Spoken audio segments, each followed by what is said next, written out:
I'm fine with it, but if you want to move down one. I call to order the regular meeting of the Oak Island Planning Board for July 21st, 2022. If you would stand and join me in the Pledge of Allegiance. I pledge allegiance to the flag of the United States of America and to the republic for which it stands, one nation, under God, indivisible, with liberty and justice for all. Thank you. I'd like to make note that Anita Corbet has an excused absence. Tim Pittman and Natasha are on the way. They will be late, but we're going to go ahead and start the meeting because we do have a quorum. We haven't seen this many people out in the audience, and I don't think since I've been on the board. And so I appreciate all you folks who have joined us this morning, and I'm sure we'll hear from you during public comments. Next is adjustment approval of the agenda. Anybody have any changes to the agenda? If not, I need a motion to approve the agenda as presented. Motion to approve. I second. Second. All in favor? It is unanimous. Next is approval of the minutes. We have minutes from our May Planning Board meeting and our June meeting. Chair, Yes. with regard to the May minutes, during my board member report back in May, we talked about the drive-through proposal, zoning proposal change that I recommended. And we even talked about it a little bit with Michael Brown and yourself, that it should be on the agenda for a vote for the next meeting. And I'd like that to be noted because frankly, it wasn't on the agenda and there was no vote and it was decided to sort of table it a bit. And I asked that the board minutes be adapted to show that we asked for a vote. We asked for it to be on the agenda for a vote. Actually, if you're interested in where, page 7 on the on our packet, under board member reports, it doesn't. It's omitted that we asked to have it on the agenda for a vote. Lisa, you want to go back and listen to that again? I will listen to that audio a third time. Yes, ma'am. I'll do it. Thank you. Anybody have anything on the, so that will come back to us in August. Anybody have anything about the minutes from our June meeting? If not, is there a motion to approve the minutes of the June meeting as presented?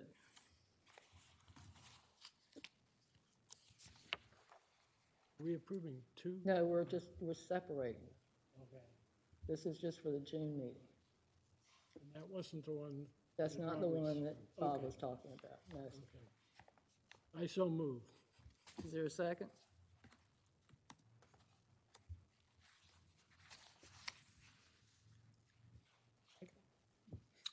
Well, yeah, I wasn't here in June, but I can second it. All in favor? Aye. Okay.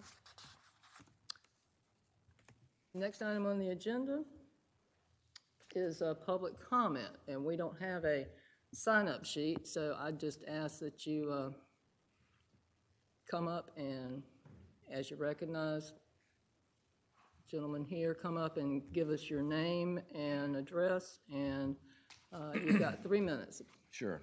How many? 3? Okay, my name is Donald Drawn. I live at 6640 Kingsland Drive. And I think I've owned the lot for 5 years. My house has been here for 4 years. So I was commenting about this proposed taking, I think it's your last item on the agenda, taking that triangle piece of land that can't be built on, and so they want to change it into a boat dock area to have 10 or more boat slips. I went out today before, well, right at dead low tide, because the sandbar situation in that part of the water there, is such that, and I can, do you mind if I pass these through? I've got two pictures I could pass along, you can look at.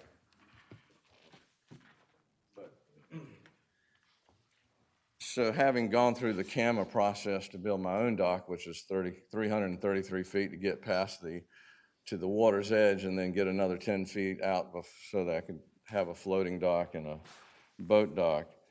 They're going to have to build, if they were to do this, they'd have to build a bridge over the little waterway through the grass, and they'll have to go to the end of the grassy area, and then they'll have to go probably 10 feet out from that, and then the pier, the slips will probably be 15 feet. So you got 25, 30 feet. You would be in the middle, if you look at that picture, between the sandbar that exists there and the grassy area, which would put it right in the middle of where the only way for us to come through, or anybody with a boat to come through, that now you have this narrow passage so you don't hit that sandbar to go around. And there's, on the weekends particularly, there are boats parked on both sides of this, on the sandbar and on what I call the point. I know it's not officially the point, but the land there. And so you're going to make it impossible to pass through. That's one issue. Two, in the last hurricane 2 years ago, the Blue Water Marina was completely wiped out from the hurricane. All that debris from that, if everybody got their 10 boats off, if they didn't, some of those boats and the dock would end up in my neighbor's. There's one more house, and then there's my house. So there's two houses that would be affected by, and docks that would be affected by that just coming crashing down on the next group. So limited access. It's a beautiful conservative area. Really, I was surprised it wasn't owned by the city or the county or whatever. You know, it takes away that natural beauty, which I think is one of y'all's objectives in this, the natural beauty of the area there. It's going to be a threat to access out to the intercoastal waterway, and I think the potential disruption if there is a hurricane or anything, because that water, when it. Sorry, but the 3 minutes is up. Okay, thank you. Thank you. Thank you I'm very sorry, much. Could you spell your last name for me? I didn't quite catch it. Yeah, it's DRAUGHON. Thank you so much. Thanks. Thank you.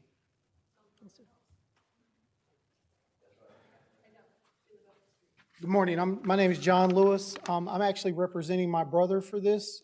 He actually owns the lot right beside Don Yeah, at the 6642. Mr. Lewis, just so you know, I did forward that email and had it printed out, so we all have copies of it. Okay, well then I'm not going to read this. I'll just reiterate exactly what Don is saying. I think the real concerns there are going to be the impact on the environment, because that is a narrow piece of land there, and that is almost a bird sanctuary for that particular area. I get it. Somebody's got the potential to sell and make money, and I understand all of that. And I understand that the topic is that it's for the houses that are kind of in the middle that they would have access for a boat. The thing that I would bring up there is there's no place to park already. You guys already deemed one side of the road completely closed off, that particular side, due to being able to get 911 vehicles down to the point, which is very important for everybody. The other option I don't see an option for them to have a place to park. And I know everybody says, well, they'll be parking at their house and walking across. All of those houses are just about renters. I don't see the renters coming up with another 30, 40, 50 grand for, and then a mile down the road, we have a perfect marina that I understand is going through construction that's going to provide 50 slips. And that water is deeper and it allows another access. Don brought up a good point. It's very low tide. By the time they put it out there, they will be in the channel, the only channel that you can pass during low tide now because of the amount that's filled in. I just wanted to say that and bring that up. I know you have the email. I appreciate your time. And like I say, I'm just here on behalf of my brother. I mean, I know what he's got there, and Don, and we just like y'all to take that into consideration or whatever. And like I say, in the email, they're asking for, an engineer to evaluate it. there again, that's entirely up to you guys, how you proceed, but I appreciate your time. Thank you. Thank you for being here. We appreciate your comments. Anybody else? Kelly?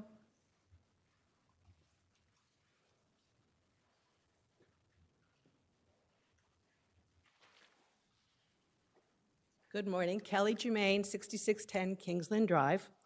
We've had property on Oak Island for 29 years, and we've lived full-time at 6610 Kingsland Drive for 21 years.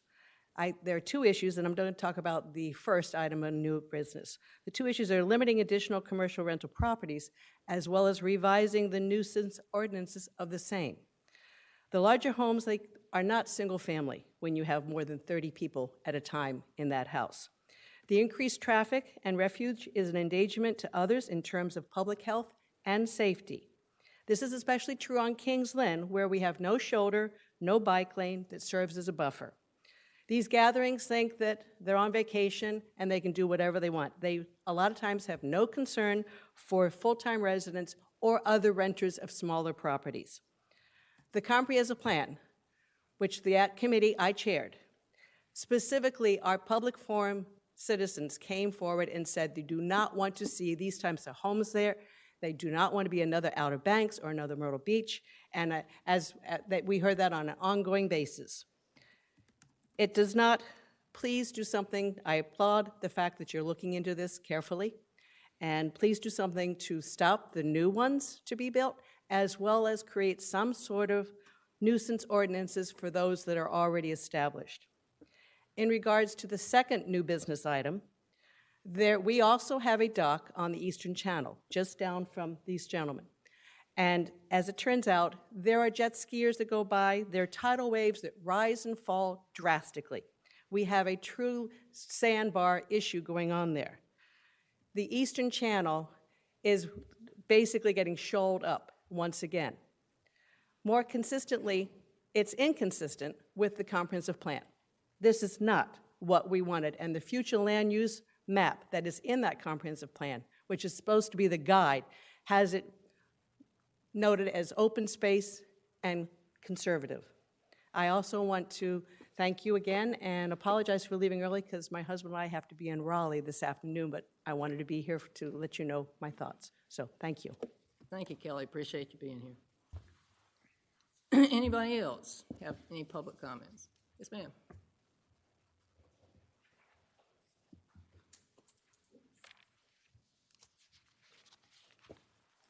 Hi, I'm Nancy McMurray. I live at 6607 West Beach Drive, and I have several concerns about the mini hotels, mega mansions that are being built. I have one that, an empty lot next to us. It used to be a small, older home. The gentleman that bought it has bought approximately a dozen properties on the island, and it's a business for him. It's not a home.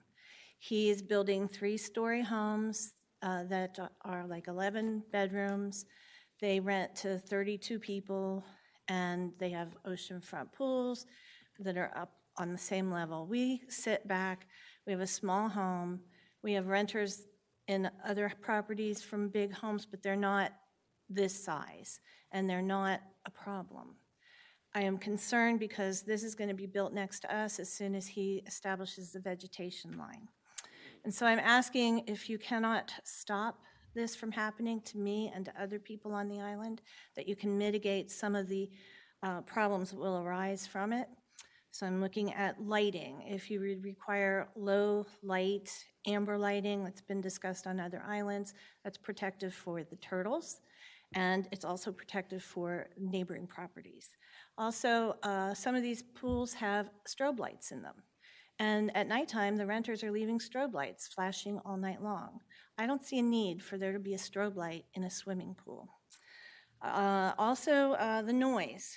They will, we have noise ordinances, but I would like to see that specified as far as decibel levels. I'd like to have a tighter time frame so that people that work, as my husband still works, don't get disturbed at night. I would like to make sure that there are no outdoor sound systems so that they can blast music. I've heard the house at the Point sounds like you're on an amusement pier with music being blasted outside.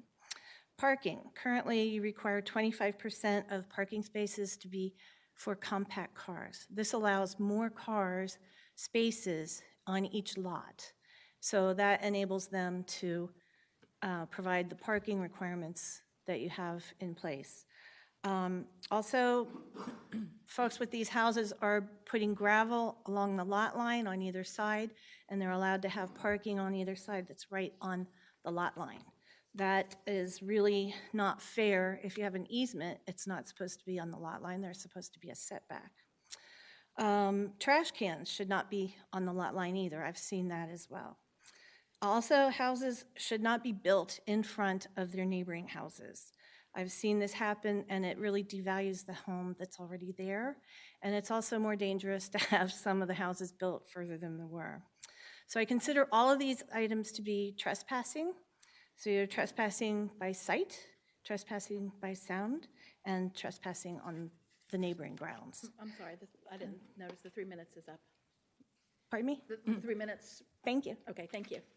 Thank you, Nancy. And I'm sure our planner, Matt, is making note of all your suggestions. We appreciate that. Bob? And let the record show that Natasha Tatum is present. Bob Jermaine, 6610 Kingsland Drive. When I was on the planning board a number of years ago, I recommended that the town change the parking size from 10 by 18 to a larger size due to larger vehicles. We were told that we would have trouble with the parking spaces in the commercial district. Now that we have much larger homes being built on the beach and there's difficulty parking all the vehicles at the house, I've seen at the 10 plus bedroom homes more than 10 cars, trucks, boats, U-Hauls, extra stuff, LSVs, and boat trailers in the same case. And there, I've seen from 2 to 4 LSVs at one place, along with all this paraphernalia.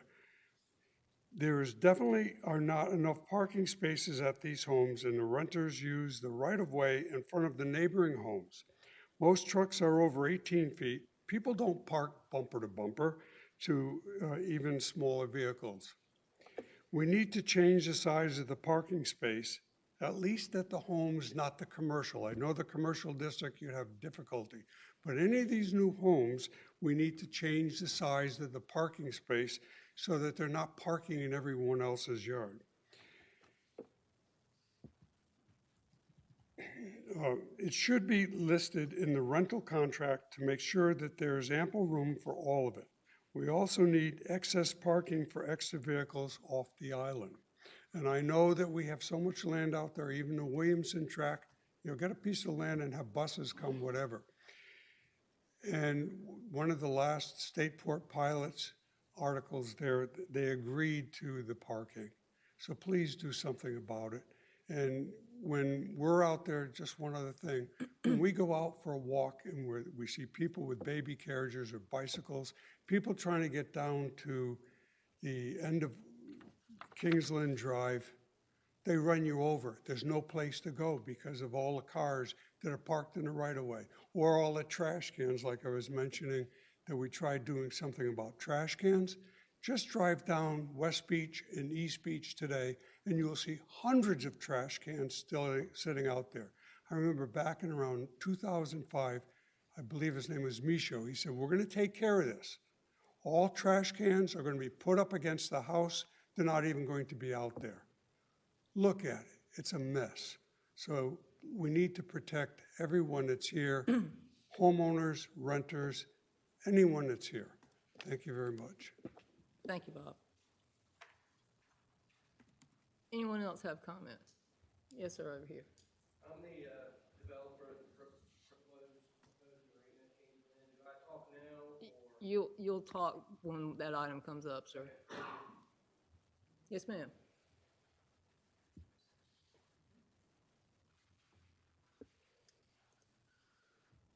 Hi, my name is Sue Stewart, and I'm here to talk with my husband. He's not here, unfortunately, regarding, and I live at 4505 West Beach Drive.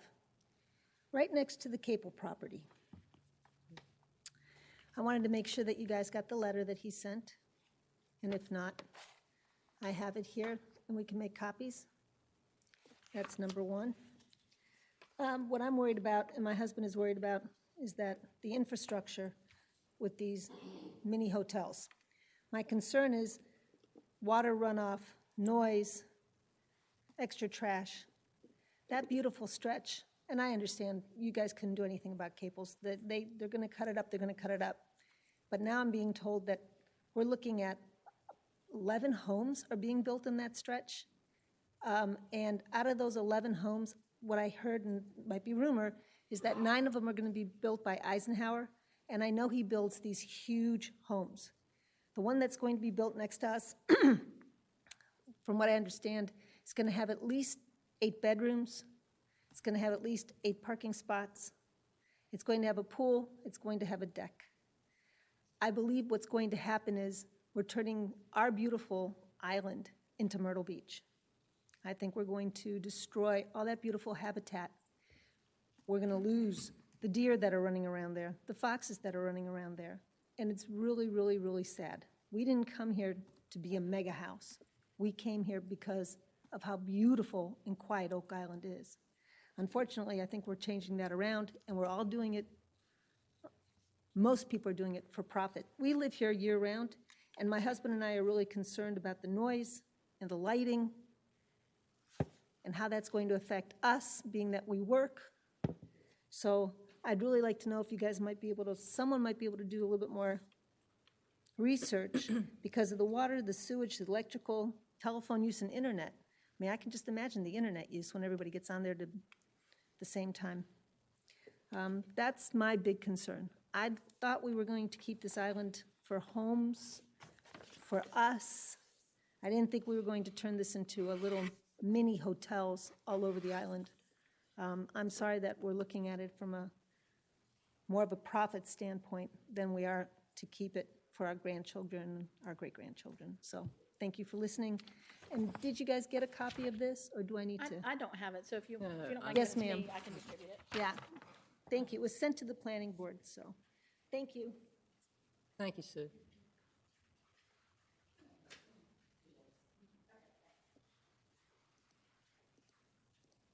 Anybody else have any comments?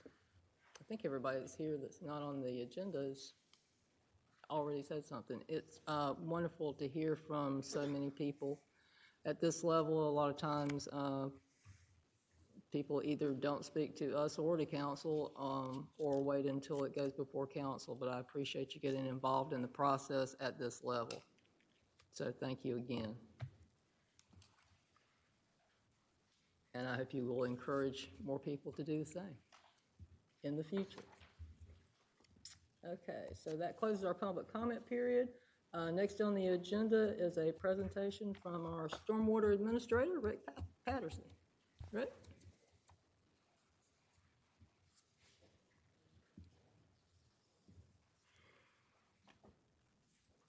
Thanks for having me. Welcome. I think it was going to be more of a question and answer type session from what I'd gathered. So I could give you a little overview of what we are trying to do. Overview would be good, yes. Okay.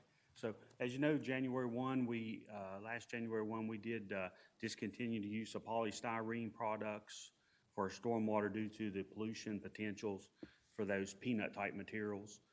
We've had very little kickback on that at all. And now the homes nothing was retroactive. That's been working good. In place that we'd use a pervious stone material. We have infiltration chambers, dry wells, stone ditches. We actually have more locations and more options now for stormwater than we have historically. With that, allows us to place these materials more in front of the house, behind the house, where we could maybe allow additional access on the side of the houses for trees or other type structures that the homeowners would want. As well as we're also looking, and we're starting to do a few of these, the bioretention cells, where basically there's shallow ponds that stormwater goes in, especially in some of our wetter lots, and especially working with some of the larger developers. We can actually work those out. We can share those retention structure among lots if that's something they would be feasible on. We have updated, probably the biggest change that we've had is across the town property. So across town property, we do only allow a pervious material now, pervious concrete, or a 57 more stone according to DEQ. That would stop some of the immediate runoff that we have onto our roads. We do have a couple really troublesome areas down by the beach area and also north of town. We are looking at dune infiltration projects. We have one that's getting ready to be funded maybe next month. With that, that's on the north end of town. We're also looking at converting our satellite wastewater plant into a more of a stormwater type plant. That's all part of the same grant proposal. We're looking at continuing that dune infiltration project, which is very common throughout the coastal counties here. Throughout that area, probably 100 to 200 foot intervals, and some of those we've already got a lot of verbal support from private residents that may allow the town an easement to put those structures on there. When these are done, they just will look like a sand dune, a vegetated sand dune, much of what you'd see when you go to Caswell Beach and walk their boardwalk. You're walking over top of one. So we have been evaluating some of our permit processes and permit fees and trying to have a little better quality control with products and materials. We do have some pre-approved materials. We'll look at that about once a year. So as the stormwater plans come in, we can get those out a lot quicker with pre-approved plans. Thank you, Rick. Bob, I'll start with you. You got any questions for Rick? No, thank you, Madam Chair. Natasha? I don't really, well. Go ahead. I'm just wondering as far as that, well, first of all, I wanna thank you for being here. I'm excited that we were able to get rid of the peanuts, as we call them, because I know a lot of those ended up in the Davis Canal after Isai, and that was just horrible. I am wondering, as far as taking into account the soil permeability in our area, the sand is, it'll rain cats and dogs, and 30 minutes, it's gone. So I'm just kind of wondering how that might play into the stormwater retention calculations down the road. Have you looked at that? Or, Sure, I sure have. Yeah, because each lot is different. Well, we have certain areas that are the same, but then we have areas on the island that are different as well. So as you know, my background's with the Natural Resource Conservation Service and in soil science. So we're very fortunate here that we do have a very sandy soil. And when we look at those, the way the soils are mapped throughout the coast here, they're almost all the same, Holden Beach all the way up to Carolina Beach, same type of material. A little bit of variation, but very, very permeable. Sometimes to the point that it infiltrates too quickly. Because as you know, many places we have a very shallow groundwater, seasonal high water table. So, and with our infiltration structures especially, once we don't never recommend more than about 3 foot down, and educating the contractors, if we start hitting groundwater, we need to bring those up, and we can do a calculation in the field very quickly, bring them up, make them a little wider. We do not want that stormwater, polluted stormwater, going directly into our groundwater supply. So we do get asked at, so is there other ways we could do the infiltration? There is. Sometimes in some situations, we're wanting to slow it down a little bit. And as you know, with just coming off of a roof, there's still some asphalt materials up there. So we're also talking about, when we talk about infiltration chambers and the geotextile under there, sometimes there's some solid materials that come off of that material also that we want to try to filter out. So, but we are very fortunate here compared to other parts of the country where we have a more clay type soil and we don't get any percolation into the soil. Then we just get pits will fill up and just run off. Probably the biggest issue we're having here is some of the larger houses. When that drops down, we're getting pressurized. It'll pressurize into these chambers. And on the old peanut system, it actually just blow them up out of the ground. So we are looking at some bypasses. They're already on the designs. We've not been as successful getting those getting the contractors to install bypasses onto our gutters that would stop that from going in. Thank you.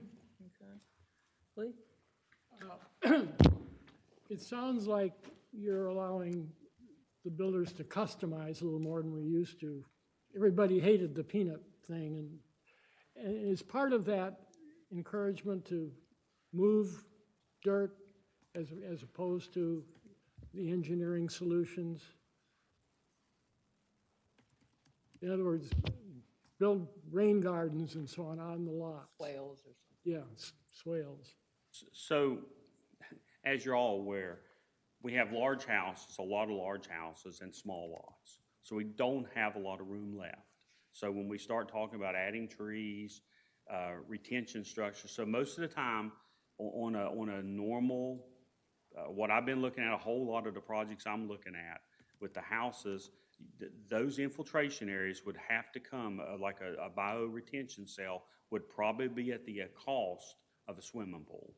Those would probably be in the back of the property to get enough area to do that. So in that particular home, they probably wouldn't be able to put a swimming pool in. But again, if we would get developers to go together, we could maybe take some lot lines like we do on construction or on commercial properties, merges in the road, and we could develop some of these other structures. The bioretention cells can be camouflaged. You know, you can plant them up, landscape them up, where there'll be a landscape feature rather than a deterrent. With that, there is some maintenance over years that will start compacting a little bit and they'll need to be loosened up, but it's very feasible. But the structures we are doing now, allowing those under driveways with the chambers, which is stone and the half pipes, the storage, just like we would do on a commercial sites, we could basically put many of these structures under a driveway that would be surfaced up and allow the rest of the lot to be clear for other structures or other uses.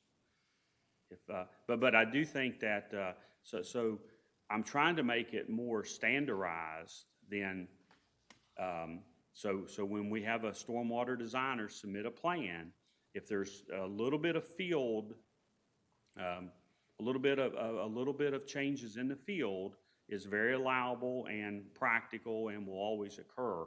But when we start changing everything, when the changes start getting excessive, we do make those be redesigned from that stormwater designer, which, you know, here is a registered engineer or a surveyor, a licensed surveyor, so that our field people will be able to check those structures when they're done.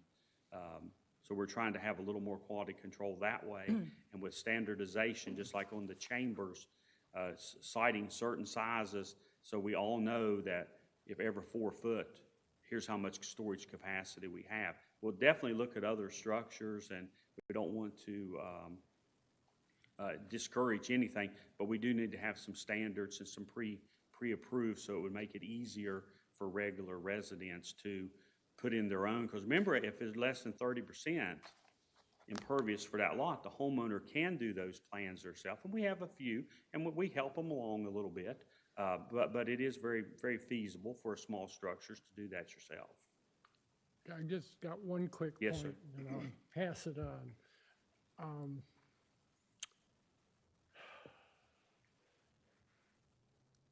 In response to the fact that we have sand here, and it does accept moisture faster than clay, concrete is concrete. And one quick solution we've got is to have gravel driveways, not concrete driveways. And there are a lot of areas where we're having flooding, even though we have very absorbent sand.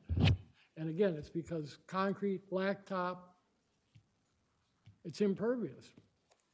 But right, now there is the material we're talking about, which is a pervious concrete, which is basically a hardened up sand a hardened up gravel that basically we could throw a 5-gallon bucket of water onto it and it'll be instant absorption. The Solar Brewery, their parking lots that way, several commercial structures are. So that is a good alternative from the gravel shifting around. We're also looking at some geogrids and geocells, which are basically a form that's placed on the ground. The gravel is placed on top. Well, gravel is less than concrete, so to build a gravel driveway, and the pervious concrete is very expensive. Actually, from the numbers that I have and I've calculated, on a typical 12 by 24 driveway, by the time you installed the stormwater practices that were required to count for the runoff from the impervious concrete at $4 a cubic yard spread, you'd actually, a regular homeowner would save about $400 putting pervious in with no stormwater required than the impervious with stormwater required at the end of the day.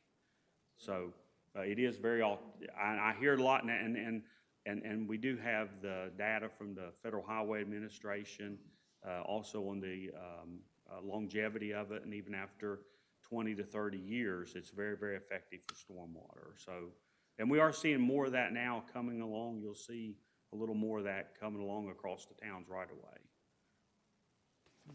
Michael? I think you've already answered my question a while back. Okay. But one quick question.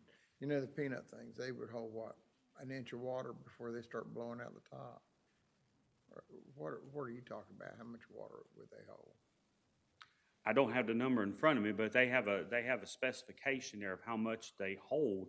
But remember, the storage capacity of those was the pipe itself. Mm-hmm. The peanuts was just an alternative for the drainage or the stone that would allow the water to get into the pipe itself. So I don't have that right in front of me, but on an 8-foot section, it's the same as 4-inch corrugated drain tile you would get Some of the new houses anywhere. around me that have been built, an inch of rain, it'd already be blowing out the top of the pipes. Right. But remember, the common practice was to stick like 9 of them in a hole too, stack them on top of each other, three thick, so you'd only had about a foot of soil on top of those. So.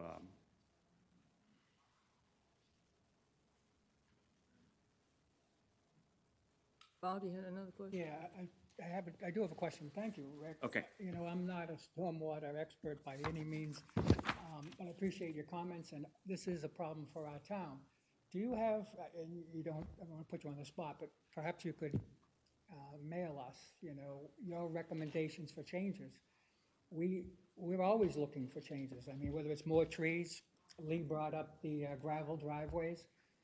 You know, maybe you and Matt could collaborate and let's adopt some of these changes that you're thinking about, but let's make them mandatory.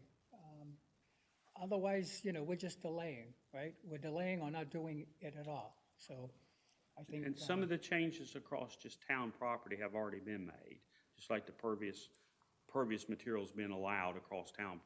That started January 1, just like just like stopping the peanut material. So that's been a fairly good change, a fairly big change, and we're the contractors are just getting into that phase of their building. Nothing was retroactive, that it's really starting to hit them now, any of the new building, and you'll start seeing more of that material. It is just a stabilized gravel, but it may work. It's very common in stormwater control, and it's been very effective. So we are trying to move forward, and we are trying to standardize fillable forms and to make that whole process easier for people to understand. The town kind of feels like we're shutting the barn door after the horse has left. There's very, very little area left to develop. And so, as you say, these mega homes, you heard a bunch of people talking about their opposition to mega homes. We need to do something sooner than later, and with the remaining development that can be done, and then obviously changes in the future. So thank you. Thank you, Mr. Chair. Thank you, Bob. Yeah, I heard a lot of things that sounded to me like that there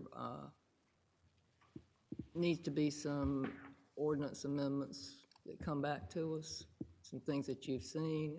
We have certainly talked about, looking at the stormwater ordinance, what can we do? I realize there are there's certainly a framework that the state gives us, but I don't feel like we're doing all that we can do to make it what it needs to be to work for us. And there are still some vacant lots left, but more than that, in going forward, there are a lot of places that now, thankfully, are those smaller homes that are being renovated rather than torn down and something bigger built in its place. And I think that's the time. There's certainly more of those than the new homes. And I think that we need to be prepared for that in what we do now. So there's another horse to get out of the barn that we need to keep in there, to turn a phrase. And one of the things that, it was huge for this town to even have any kind of cap on impervious surface percentages for residential. And I think that needs to be lower than it is. We kicked around 30 to 35%. But it seems like even in older areas of town that were fairly well developed, not a whole lot of vacant land around in those areas, that with no stormwater required facilities, we had less trouble with flooding, certainly. And I realize that the regs are designed to try and clean that first flush of 1.5 inches. But I think what concerns people more are the flooding issues that we have. And understand the groundwater and all that contributes to it. So I hope that we see some amendments to our stormwater ordinance and our impervious surface percentages sooner rather than later. I agree. I think we have a lot of work to do, and I appreciate the opportunity to present to you and get your feedback. Thank you. Matt? I did have one thing. This board discussed a couple of times in the past the effect of natural vegetation and trees on stormwater retention. I would like to ask Rick if that's okay to touch on that a little bit so that you've got have had a report on that since it's been discussed in the last couple of meetings, to my knowledge. Yes. The trees, natural vegetation, how does that impact water? So trees and all vegetation take up water, but basically trees in particular, especially the larger the tree, the more water. But basically that occurs at night when the tree is not having photosynthesis occurring. And some of the numbers I see are 150 to 300 gallons, something like that range. It would surely, a large sequoia tree is going to take more than an apple tree, so it would depend a little bit. But I do think that, and I think that's sort of where that goes hand in hand with these bioretention cells or the smart yards, or, we even have a couple designs, they are just little bioretention cells, but we can make one as big as this room, or we could make one not much bigger than this podium. So I think all that kind of goes hand in hand, but I still think that when we have that square lot, once we place that house there, it becomes very limiting on what we could do as far as, usually it takes more area for these bioretention structures than it would French drain type structures where we're putting everything underground. But I still think there can be a combination of things that take place. But, we do the dry wells. We still do dry wells at every gutter downspout. The other thing on taking everything to one end is we're in such a level area. Most of our lots are so level. Sometimes it gets a little hard getting enough slope on our pipes to truly transport the water from one end of the house all the way to the backyard or to one end. So, but so there's things where, and the contractors, the builders have been receptive. And again, I do think there's some education that can take place to, and we have had a couple of demos. It's worked extremely well. So I do think that's something that we always make mention that that's an option that is available. But to Matt's points on our previous discussions, I think most of us understand that, our understanding is that in terms of what's required for the stormwater permit calculations and all that, trees don't count. But they count very heavily in terms of, you know, that after effect of the absorption and that sort of thing. I don't know if there's some way of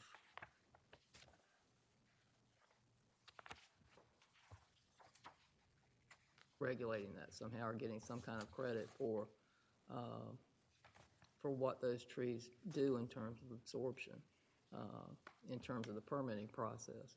But until you, and I guess on residential it's true, with stormwater facilities, same as it is with the trees, once that CO is issued, those are never inspected.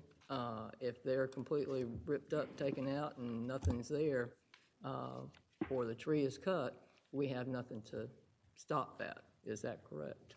That's correct. And even during that construction, I see a lot where we've already excavated too close to that tree during the house building process. And in my opinion, several of these trees will probably die naturally within about 2 or 3 years, just from the construction activity, the disturbance of the roots already. So those are good points that's made. It's hard to police it makes after no the sense to fact. me to cut all that and do all that's done on the stormwater requirements and then not require it to be maintained or kept up. Right. But I do think I do think that's an innovative way of thinking about it. Is maybe we could come up with something that if you did have a nice specimen tree, and you know, you could do it. Maybe we could make it encourage folks to maybe help preserve some of the larger trees. There need to be some trade-offs with some of these type of incentives, and maybe, you know, whatever it is, maybe you get, you know, 200 gallons worth of credit on your stormwater or whatever. You know, I think that would be a very doable, because we're using numbers, but we, you know, it is only calculated for 1.5 inch flush, and after that, you know, that's all we do calculate for. So it's not just and a that's dead set based on number. models, and it's not taking a whole lot of things into consideration. But you know, those of us who have lived here for a long time We know better. understand it differently. And I'd like to see some of that incorporated into some amendments that come back to us soon. Yes, ma'am. And given some credit, that sounds like a winner to me. I mean, it does. So, But yes, and we'd have to look, you know, but I think that's something we could probably bring back and do a little research and see what you think on that. Well, we look forward to seeing you back again. we sure do.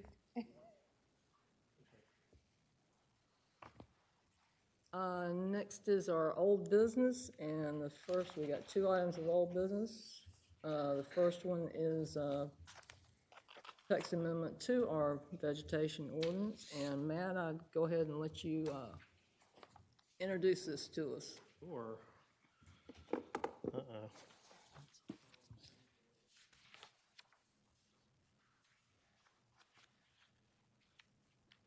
Second to get my screen. There we go. Away.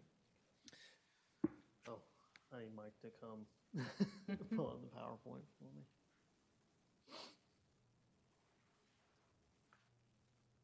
Bear with me one You're second. on. I got it. Okay. Oh, you got it? All right. Yep, you're Excellent. there. Sorry. Apologize for that. So this is a proposed text amendment to the Unified Development Ordinance. Well, okay, now this doesn't work. All right. So in June, at the June meeting, the planning, well, this is not even the right, I apologize for that. You put me too far ahead. There we go. All right. So this is to Chapter 32 of the Code of Ordinances. That's our vegetation ordinance. Just some background on this particular item. The planning board first discussed some of these issues at their May meeting from a concerned citizen comment that was sent out mainly regarding tree placement when new development occurs. At the last planning board meeting, we discussed other local jurisdictions, kind of some best practices, what are some potential ordinance changes that we could do to encourage trees to be kept near the right-of-way, and to clarify what our current standards are within the ordinance. And at that meeting, the planning board requested to initiate a text amendment to address these concerns. So staff has taken a first crack at it. As always, we'll welcome your feedback and responses to that. So this is the very first draft of it. But what did staff recommend? First, defining required site improvements. So per our ordinance, when development occurs, trees are allowed to be removed when they're in the way of what's called required site improvements in our ordinance, but our ordinance didn't define what that was. So that left kind of an open interpretation there. So staff did consider some guidance to relate that to any structure, stormwater facility, utilities, driveways, or necessary grading or fill as permitted by the town of ordinances. The town only permits some amount of fill. You can't just go in and fill a lot. So, but it does allow some. So we wanted to make sure that that was allowed for in this definition. In addition, we talked about a couple of different ways that you could decide where trees are and how many trees are located. This wouldn't change the number of trees total that would be required to be preserved or replanted under the ordinance. It was still on a 6,600 square foot lot, work out to be 10 trees. What this would do, however, is require that one of those trees be placed in the front setback area per 25 linear feet. So on most lots, you can get 2 out of those 10 trees reserved or replanted in the front because they're usually 50 or 60 feet wide lots. But once you got up to 75, you'd have 3, and so on and so forth. We also talked a little bit at the last meeting about how do we incentivize tree planting and tree placement. We had some discussion about the current incentive is essentially the waiver of a development permit, which is about $100. But the current incentive is 5 trees, which is a lot more than $100 in a lot of instances. I played around with a few numbers and landed on a suggestion of if you have for every 50 feet, if you plant or preserve an additional tree in that front setback, we'd give you that credit instead. Just thinking about the cost of that permit versus the cost of a tree. With the permit fee being so low, it has to make sense from a cost benefit standpoint for the consumer for them to even consider whether or not that's worthwhile. This all kind of ties into some of the best practices we talked about. We looked at whether to consider something on a square footage requirement, like an area requirement for the front yard. We talked about how to define some of these required site improvements. Linear feet seemed like a much easier calculation for property owners, developers, and staff. We don't have to go in and calculate the area of that front setback for every lot and then determine how many trees the front property line. You have to do a survey to build a house. That's going to be established. You've got a hard number. It makes it pretty easy to administer from our standpoint. I know we had a couple members that are here now that weren't in the last meeting, but we did cover a lot of these issues in depth as far as other jurisdictions and best practices. I can speak to that a little bit more if you'd like. Staff is recommending approval of the text amendment. We feel it's consistent with the adopted plans and reasonable in the public interest.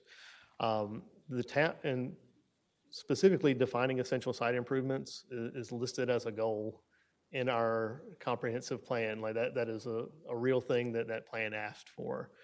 So getting that done, I think, is very important. There's a lot of positive outcomes that comes with trees when you plant them near the right-of-way. Enhances walkability because you've defined that corridor. You've created a shaded area close to the right-of-way where people can walk.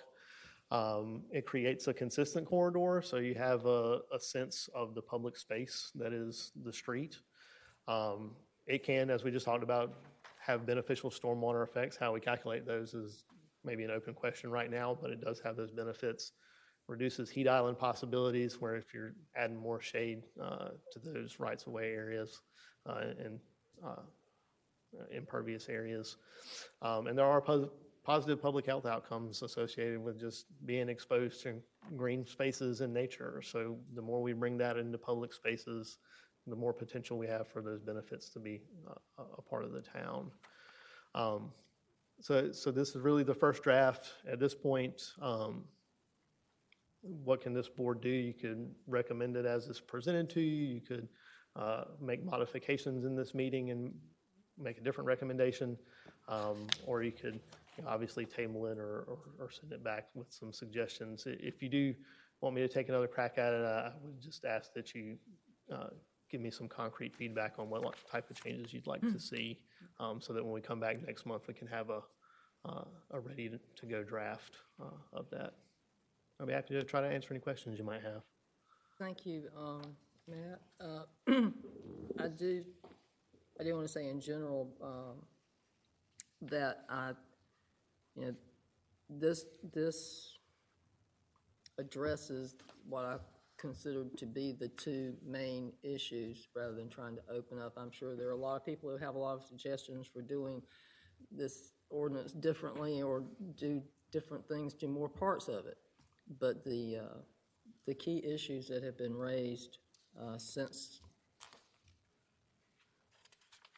this general revision are maintaining the trees in the front yard, which we knew we had a weak piece of. That's just a tweak on.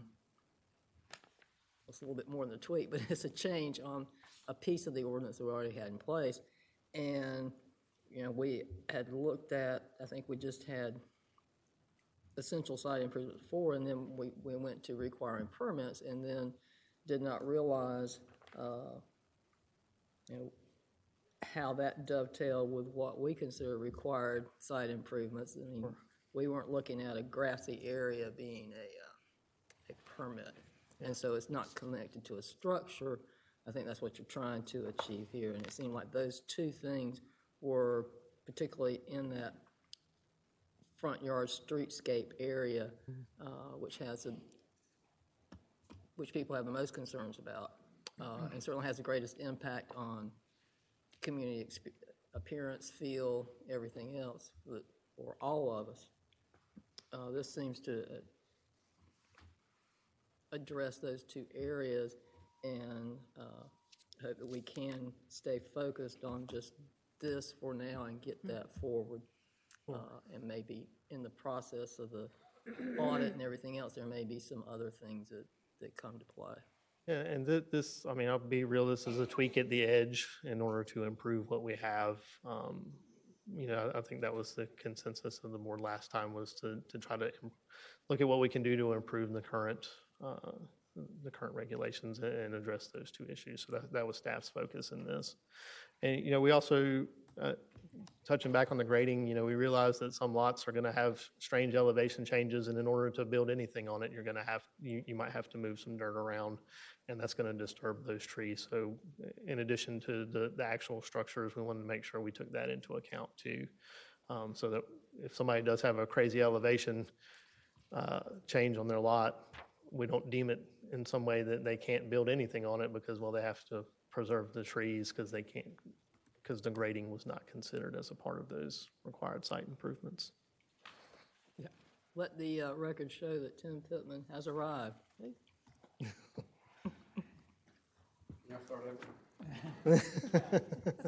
Hey, you missed all the good stuff. We had lots of public comments and presentation, but we're glad to have you here when you have you.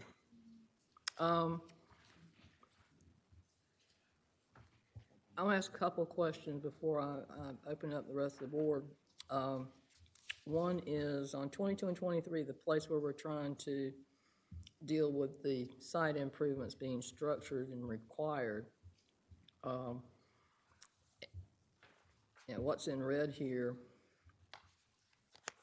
required to make the site buildable from the grade and fill, but then, that goes back to the reference with on page 23, down towards the bottom, it's 3274C3, we're talking about location of house, driveway, walkways, accessory buildings, and other essential site improvements that require permits. Some of the language is, it seems like we need to have exactly the same language in both. Sure. Yeah, that would be a good change that this board can request as a Rather than part of this saying text house, amendment. we'd have primary structure, driveway, driveway access versus driveway, walkways. That would be an accessory structure, maybe, or not. A walkway? The walkway, how does that, now, we've got accessory structures, we've got accessory buildings, I'd like to get, A walkway is typically not considered a building or a structure. A building or a structure is something that is permanently affixed to the ground and sticks out of the ground. Typically, a at-grade patio walkway is not considered a structure. but are we getting or do they have to have a permit for that? Not necessarily. It would depend on the, if they were applying for a new home construction, we would need to see that on the permit, yes. If you owned a home and you wanted to add a walkway, zoning wouldn't necessarily have to review that. They may need other permits. If they're adding impervious, stormwater might have to have a look at it, et cetera. I think we could, if I would make a suggestion, you could really recommend that you strike through essential and just change that to required. So that would be then encompassed by the definition of required site improvements whenever the board decides on that. So there wouldn't be any real wiggle room on that. We've linked the definition that we've established to this regulation. Somebody couldn't say it's essential, but it's not under the list of required stuff that we have to see. So, required site improvements. And you could take out the, if you did that, I'd take out the part that says that require permits, because that's kind of redundant. Yeah, and other required site improvements, because that is defined, goes back to the definition. Yes, ma'am.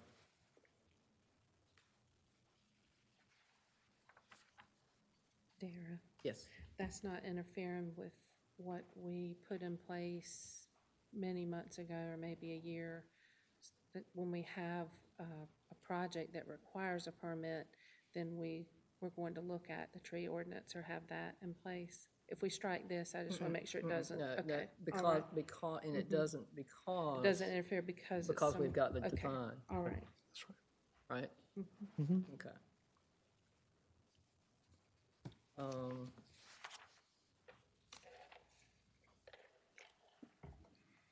And I've got a couple of thoughts about the language in the minimum trees on frontage, but I'll stop with that right now and ask if, Michael, you got any questions for Matt, or any suggestions for any changes? Lee?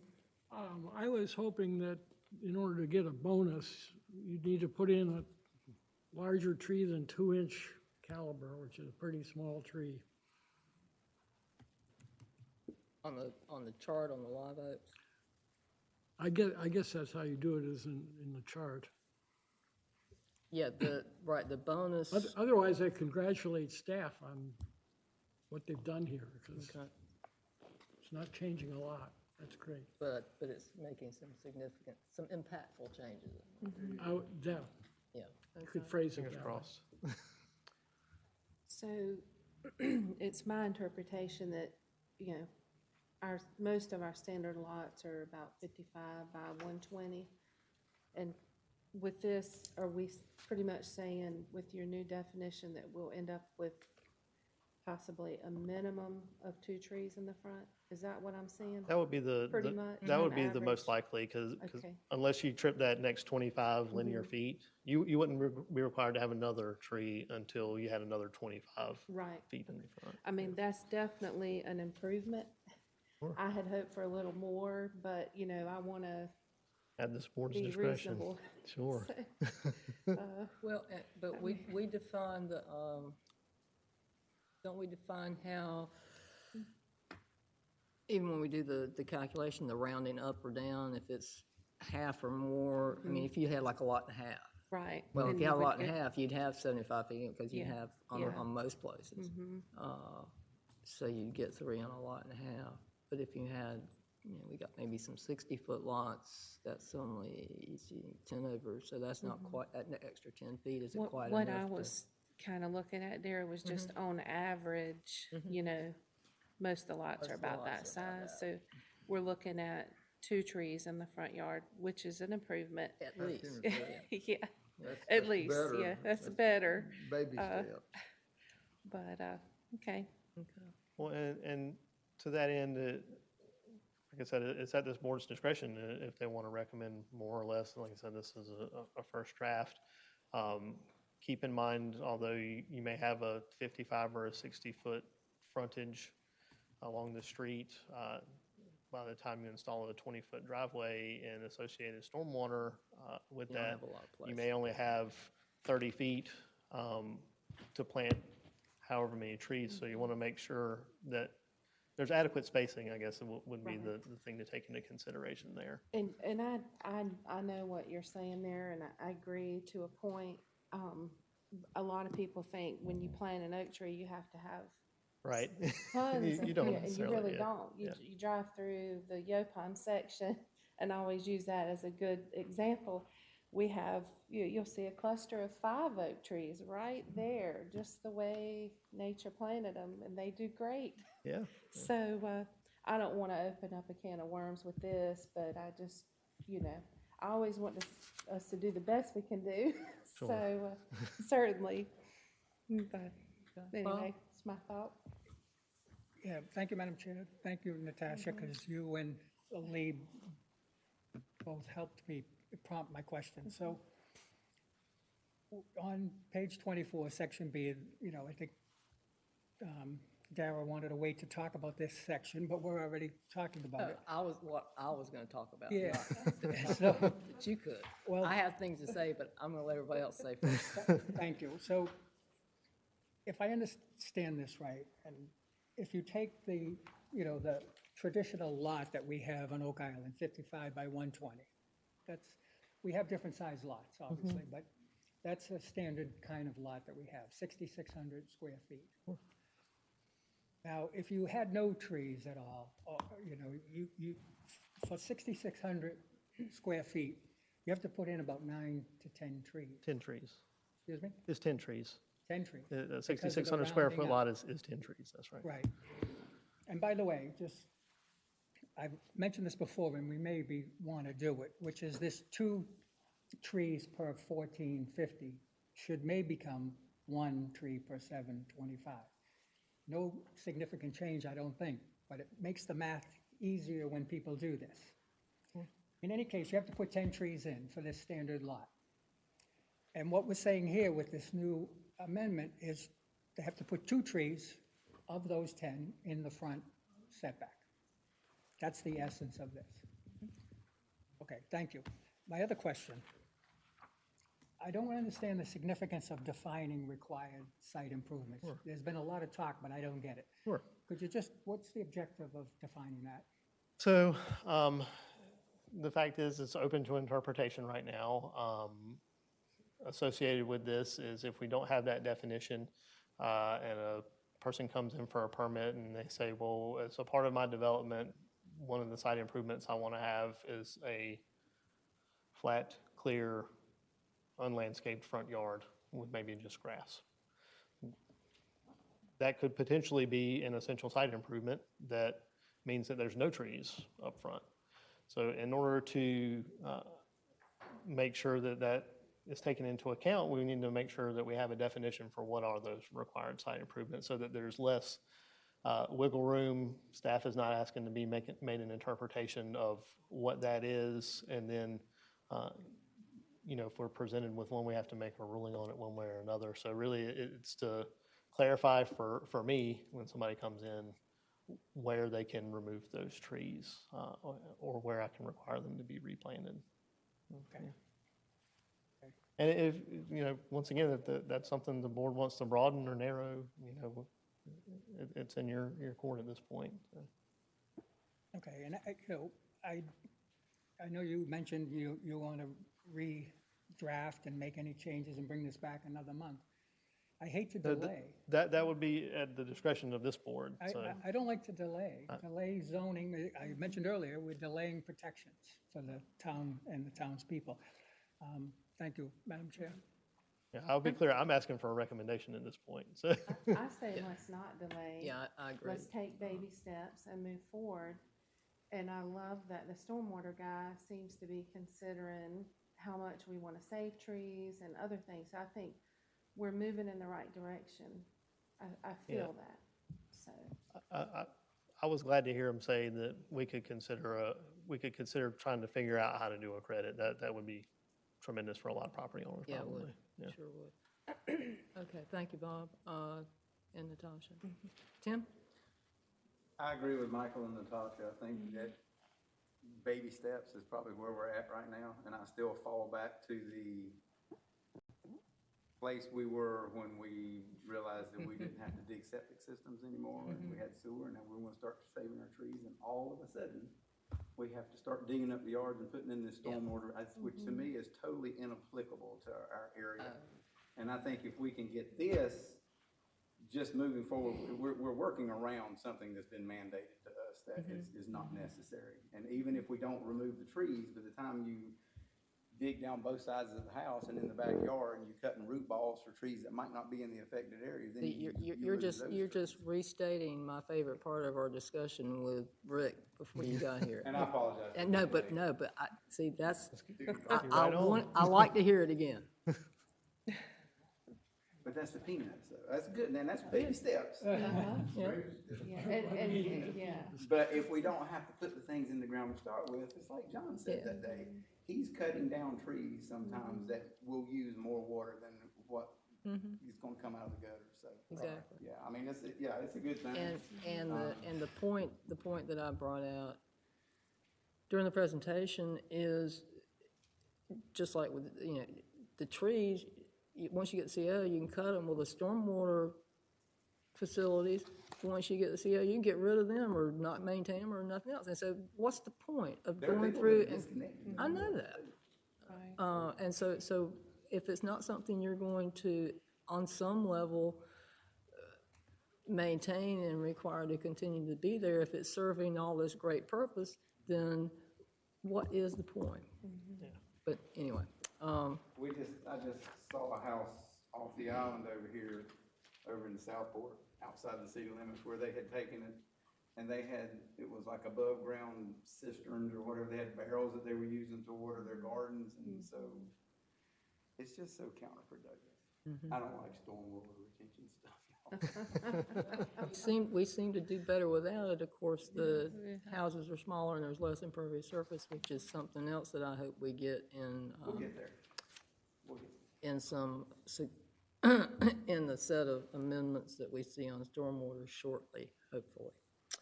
Okay. So getting back to what I didn't say on the first go around about the trees in the front yard.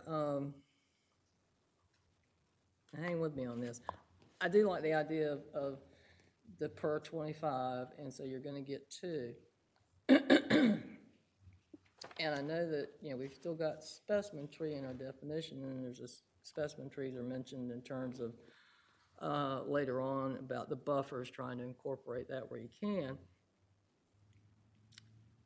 And so rather than, and I know we've defined tree as, a minimum of 2 inch because, that came about for background information for you, Matt. That came about because we were, if you didn't have any trees and you had to restock, then it was a 2 inch newly planted tree. So it's like, well, if you're going to put in 2 inch, and you say, you'd rather have an existing one.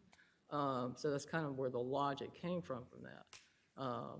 Now there's 2 things we specifically define in our ordinance, planting or existing, that 2 inch caliper is supposed to be measured at 4.5 inches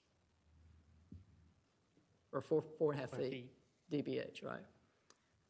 I know that nurseries measure their caliper at 12 inches.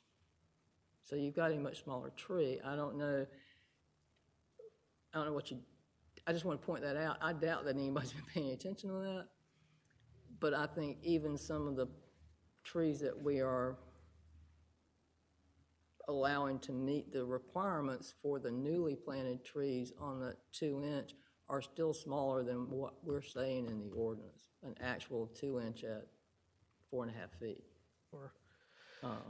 Yeah, and it's definitely a concern.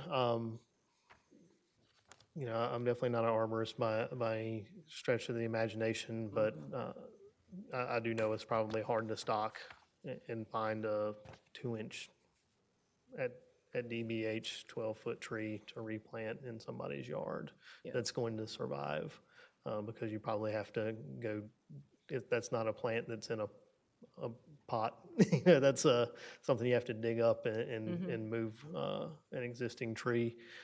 You know, in addition, a concern that I've had just looking at this is, you know, when trees are planted. I know we've talked about trees' survivability.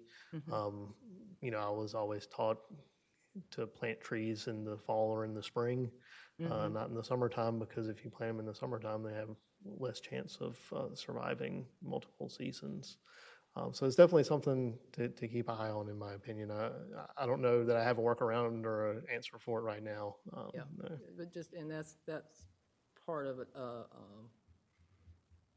implementation issue, but I wanted to point that out before I say what I'm really interested in saying, and that is, for these front trees, I'd like for us to at least have some discussion now. I don't want to hold this up, but rather than saying 1 2-inch caliper tree, I'd like to say 1 specimen tree. And if you'll look at our definition of specimen tree, that would mean basically in most cases something with a 5-inch DBH, which is a lot larger, more mature, more opportunity for canopy.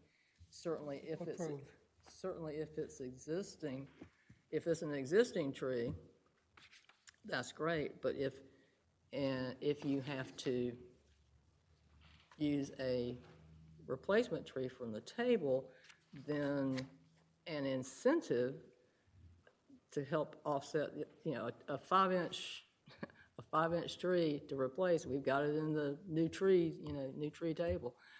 That's likely to be expensive. But you also get double credits for doing that. Still wouldn't give you, you know, still wouldn't eliminate having the 1 per 25 feet, but it just strikes me that in terms of what we're trying to get with that front yard and street community appearance, that if we've got those specimen trees out there, those are the ones we should be saving, and particularly in the front, and by just requiring those 2 front trees to be specimen trees, we have accomplished that. So I would amend what's proposed here by just striking out 2-inch caliper and just put a minimum of 1 specimen tree, if that is agreeable with the board. 1 what? Specimen. Okay, well, that'd be an incentive. That'd be an incentive to keep them. And try to make some effort to work around and design and whatnot. All good with that, Bob? Yeah? Just a question. So it says now 1 2-inch caliber tree, and you want it to be a specimen tree. And I say 1 specimen tree. But shouldn't you say a size as well? Specimen tree is defined.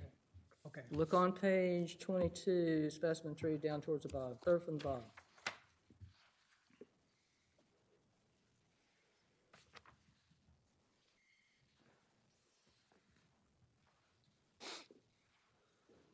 Okay. Okay. So you're not going to get a baby tree put in there. Okay. Everybody good with that? Anybody have anything else? So the two amendments we've talked about are on page 23 of our packet in 3274C3 to strike out essential, replace that with required, and then strike out that require permits. So the sentence would read, location of house, driveway, walkways, accessory buildings, and other required improvements. So that's one amendment. And then the other amendment would be in 3276-1B to strike out the proposed 2-inch caliper and replace that with specimen. So it would read a minimum of 1 specimen tree per, et cetera.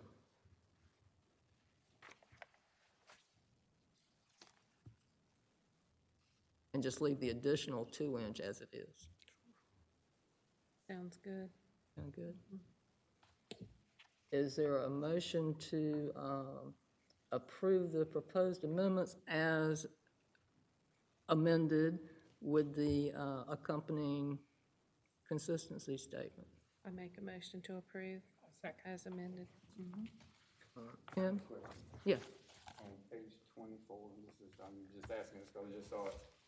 On 3276, tree and vegetation guidelines, ED, it says the tree credit calculation table is for trees to be planted, not pre-existing preserved trees, if the development application shows an additional 5 2-inch caliper trees. Is that cross lines with what you were just wanting to amend on the 2-inch caliper tree? Or is that a completely separate thought? Which one was that? On page 8 of, we got 3 page numbers. Page 24. Yes. Page 8 of 10 in the very middle, or page 24, right. yeah. E-D, under 3276, right under the 2-inch caliper tree that we were just talking about. Go 2 paragraphs down, and it references Right. if the you're right. development That was shows an another thing I additional made a 2-inch note of and caliper missed. tree. I didn't mark it on here. I made a note of it somewhere else. Because that's what we're really trying to replace with the insert on Okay.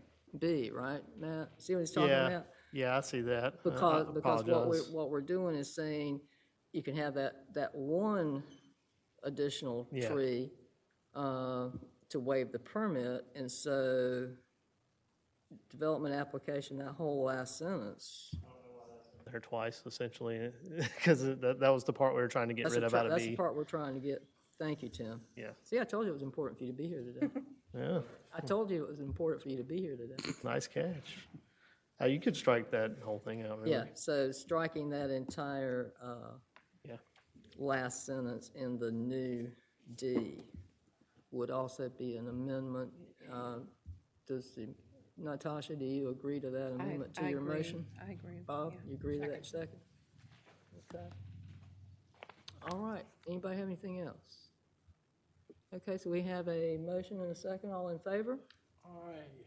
It is unanimous, thank you. Thank you. And so this will go to council? Town council next month.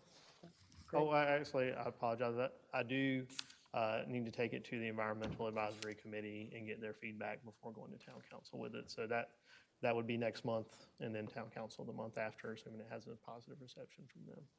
I apologize for that. Oh, that really. We talked that about it really- today, so they knew that there's some discussion happening, but before I presented them with anything, I wanted to know what the board's actual recommendation was. So I'll forward that on to them, and then Haven't they been working on something too? Or? they've been having some discussions on it. I've been keeping them briefed about the discussions we've had over the last 2 months, but until this board finalized something, I didn't really have anything to ask them to weigh in on. But this is the EAC is specifically mentioned in the tree, in the vegetation ordinance, so it would be good to get their buy-in on it as well for any changes. But that means Another these month, changes would, delays things another month. It does. yeah, okay. Yeah. That's correct. You might have some discussions now that we have done something here and that everybody has had the chance to see and hear this, if you would have might want to have some discussions about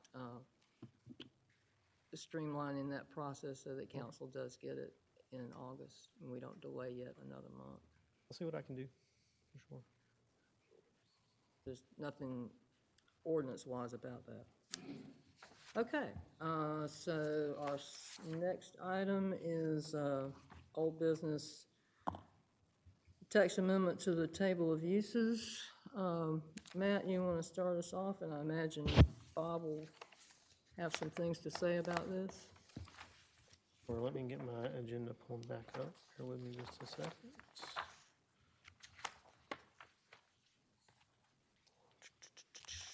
Yeah, so Mr. Callahan, he can speak on this in detail. He's requested that the planning board amend section 5 of the town's unified development ordinance. 6.5 is the table of permitted uses. This would propose to remove the use of restaurants and including fast food and drive-through services. So that wouldn't include all restaurants, and essentially be fast food restaurants. From the CB, which is the commercial business zoning district, is currently a special use, meaning that in order to establish that, you have to go to town council and meet certain standards in a quasi-judicial hearing and receive approval for a special use permit. Quasi-judicial hearings, for anybody who hasn't ever been to one, is essentially like a court case where you get up and give sworn testimony and you're subject to cross-examination. The charge of the body that decides a special use permit is to decide whether or not to grant one based on the evidence presented in that meeting. Not supposed to come in prejudiced or have a pre-existing opinion about those types of uses. So Mr. Callahan has recommended that the planning board initiate a text amendment to change that from a special use to not permitted at all in that district. He's also provided a draft consistency statement for you to consider should the board decide they want to take action on this request. Okay, thank you, Matt. We also provided you a zoning map in your packet so you know what areas this would apply to. Bob? Thank you, Madam Chair, and Matt, thank you. A couple things. I'd like to keep it discussion short. If need be, we could table this and discuss it another time. Last meeting, we talked about the UDO audit coming up, and this could be considered during the UDO audit. I kind of disagree. This is a change, and as Natasha mentioned, taking baby steps. The UDO audit may or may not find this. It's not exactly in the line of sight for the objective of the UDO audit to find and recommend this change. Nonetheless, it's still within our purview to make the change now earlier than the UDO audit, and the UDO audit's been delayed so long. I don't know when it'll be actually done and what it will cover, and on and on. So we talked about before Myrtle Beach, and we talked about Charlotte, Main Street, Charlotte, with all of their drive-through restaurants there. And when we do zoning, we can't focus on an individual business or an individual type of business or a named business, but the type of storefronts that are on Charlotte, Main Street there, with all the drive-through and the asphalt and the small, tiny buildings with the little drive-through around, I don't believe something we want in our family-friendly small town, Oak Island. And although this change, this is a restriction, it's listed as restaurants including fast food and drive-through services. But it's really not anything to do with fast food, because there is another table of use line item that allows restaurants including fast food. So this really is just, this line item, if you look at your table of uses, it really is just about the drive-through services. And I'm recommending and asking your approval today that we take it out of the community business district, which is the island, Oak Island itself. They'll still be allowed in the CLD, the commercial low density area, which is the off island and the mainland, and that's why Matt supplied the map. So I would ask, in the interest of the enormous amount of new business we have today, I would make a motion, well, I certainly want your opinion, but I would like to see approval of this. Because again, the longer we wait, the riskier we have. The zoning ordinance is an invitation to build. And if that's what we want builders to build on the island part of Oak Island, well, that's what we're headed for. And if, and there was a couple of businesses that have a drive-through, they will become pre-existing non-conforming uses, and there are ways to handle that, and I think the effect will be minor, considering the protections that we'll be giving the folks in the town. Thank you. There's no reason for drive-throughs on our island. We have a couple of places that have, there's a donut shop, and there's the Pelican Seafood has a drive-through window at the moment. Pelican, yeah, Yeah, the other places, isn't that a walk-up? I thought it was. I think Ahoy, I'm not sure if it's Ahoy Donuts, somebody, Scoop shop. some Yeah, donut it used shop. to be the donut shop, now it's a scoop shop. And that did come through council and as a special use permit. And I'll have something to say when I have the floor, but, so Michael, you have anything else you want to say? I just don't think there's any place on the island for drive-throughs.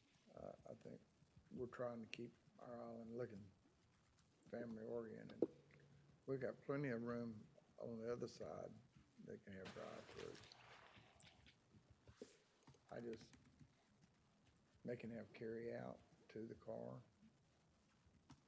There's a lot of ways around not having a drive-through. I mean, look at Hardy's building, you know, that's just a sore thumb sticking out right now. Well, it would be fine, well, and good if somebody, you know, for whatever, the reason that the construction is not the reason why somebody isn't doing a restaurant in there. And there've been two or three since Hardee's. Mexican restaurant. Yeah, it was Chinese before that, I think. But probably because there just isn't, with the other smaller restaurants that we have, there's not the business to support it through the winter. It's part of that too. But anyway. I mean, I really like Chick-fil-A, but I really want them on the island. It would suit me just fine if it was Chick-fil-A where that Hardee's is, all right? It just would.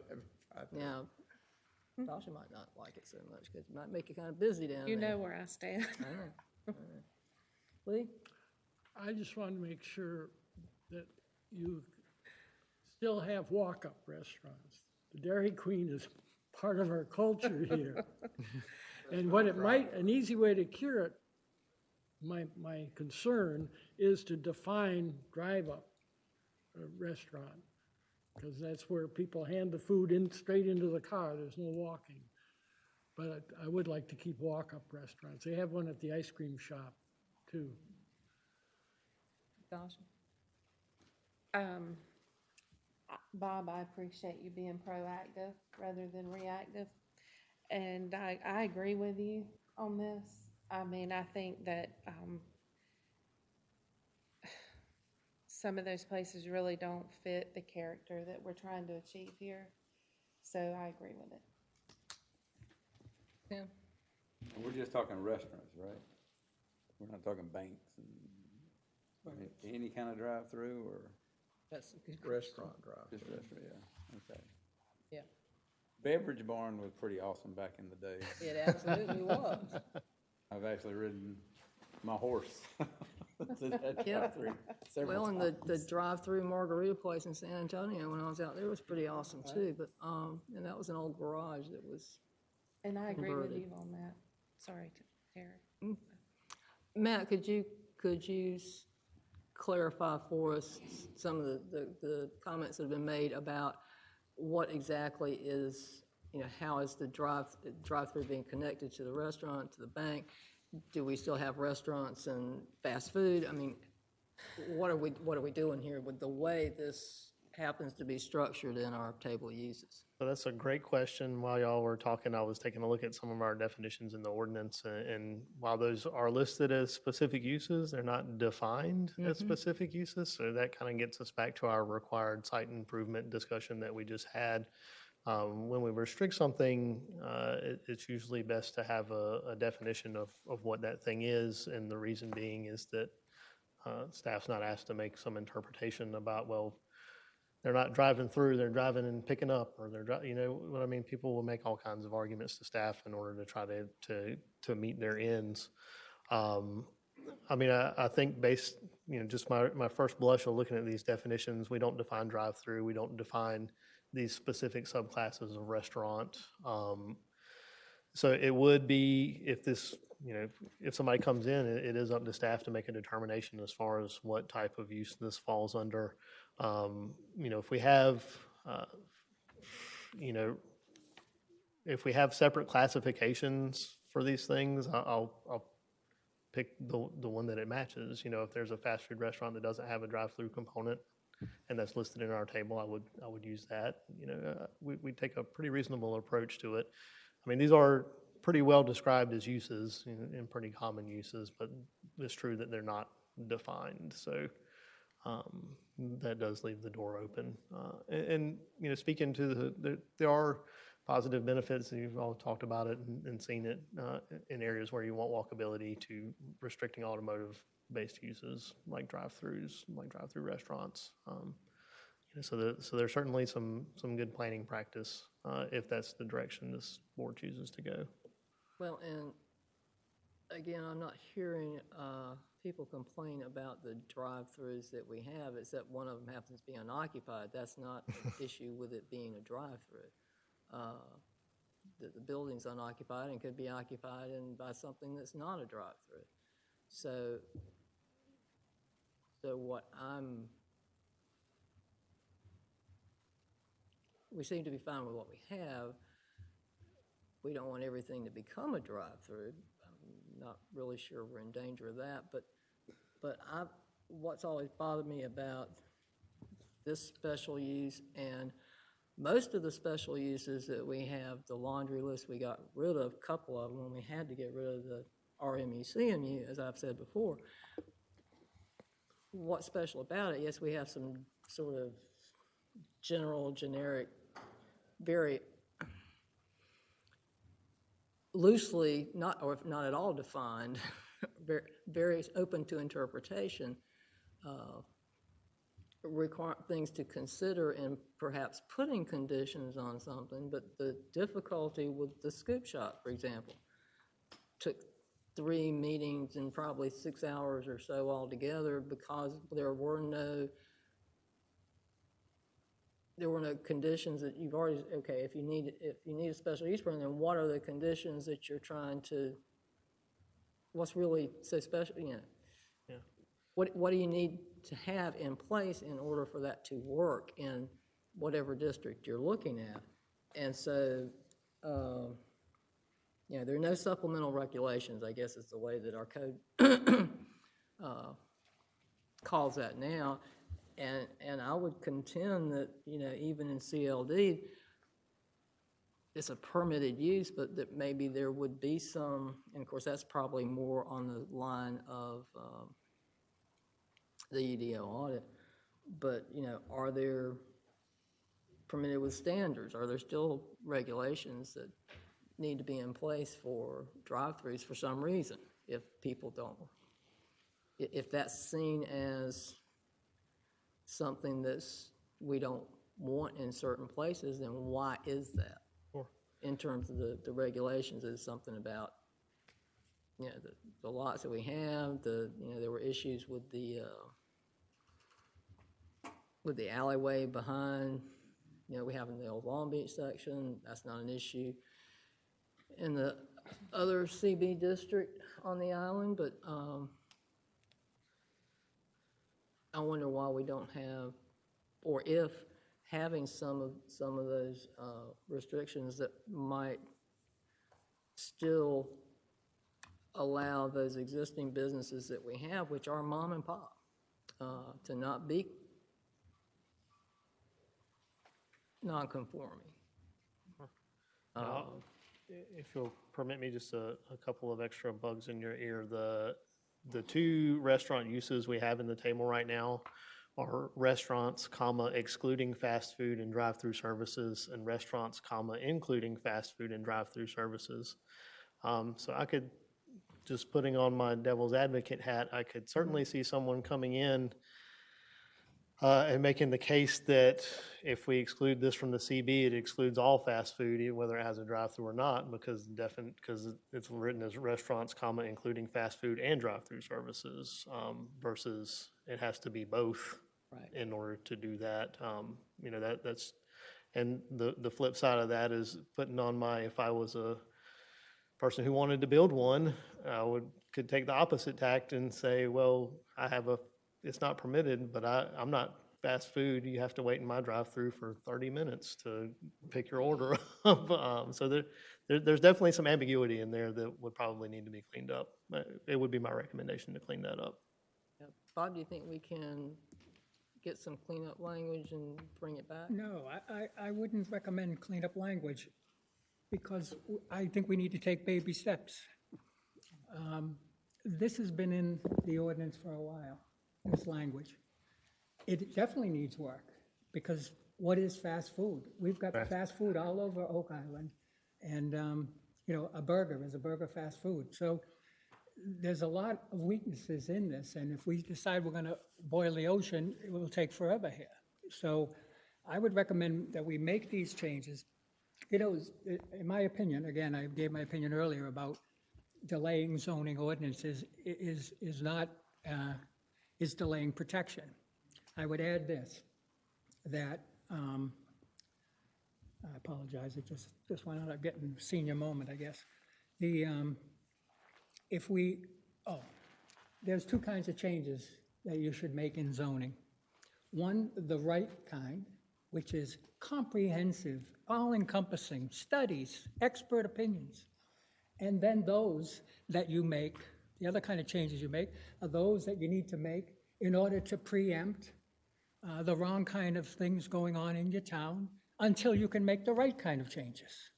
So there's the right kind and there's the preemptory type of changes. And this is a preemptory type of change until some of the other language can be fixed. And we've been waiting for a UDO audit. We've been waiting, frankly, way too long for that. And everybody thinks that audit is going to be a panacea, which it is not going to be a panacea.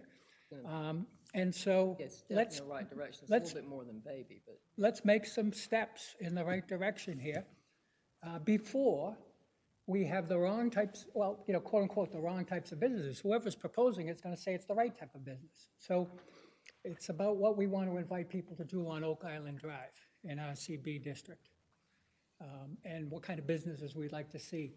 We have this land use plan that talks about mom and pop and small type businesses. Those, I would say more commercialized drive-through businesses run those small mom and pop businesses out of business. And that's not what we're hoping for. And again, we're talking about closing the barn door before the horse is gone, or shortly after the horse is gone. well, and like I said, we've got 2 drive-throughs that are mom and pop businesses. Just point that out. And they're not the problem, Dara, I don't think. I think, and I'm not trying to point out any specific business, although I could, but there are some commercial type businesses like that come into areas and they decrease property values. And we certainly don't want that to happen. I make a motion to approve. So, Is there a second? All those in favor? All those opposed?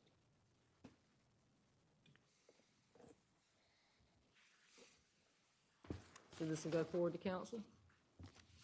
It will go forward to council next month with a recommendation for approval from the planning board. and Madam President, Madam Chair, before I get, you almost got promoted. Before I get Please, no. some other obstacle thrown in front of this, I would also like to make a motion that we accept the land use consistency statement that was drafted, and I make a motion to approve that. Do we need a motion for that as well? Yes, we do. Thank you. All in favor? Do we need a second? Is there a second to the motion? Is there a second? I thought What are we Michael. voting on now? What are we voting on? He left out the consistency statement in his motion. Back and made a second motion to approve the consistency statement that he had provided? That should have just been said to begin with. That should have just been said to begin with. It should have, but it wasn't. Yeah, I didn't say that, I apologize, but I knew that this would get tripped up later under the technicality. Sorry about that. Would you second it, Michael? Sure. I'll second it. All in favor? All opposed? I oppose the motion, I'm going to oppose it, because it's usually in the same thing, all right? Okay. So that takes care of old business. Can we take about a 5-minute break, because, It's within your responsibilities, Madam Chairman. I realize that, but,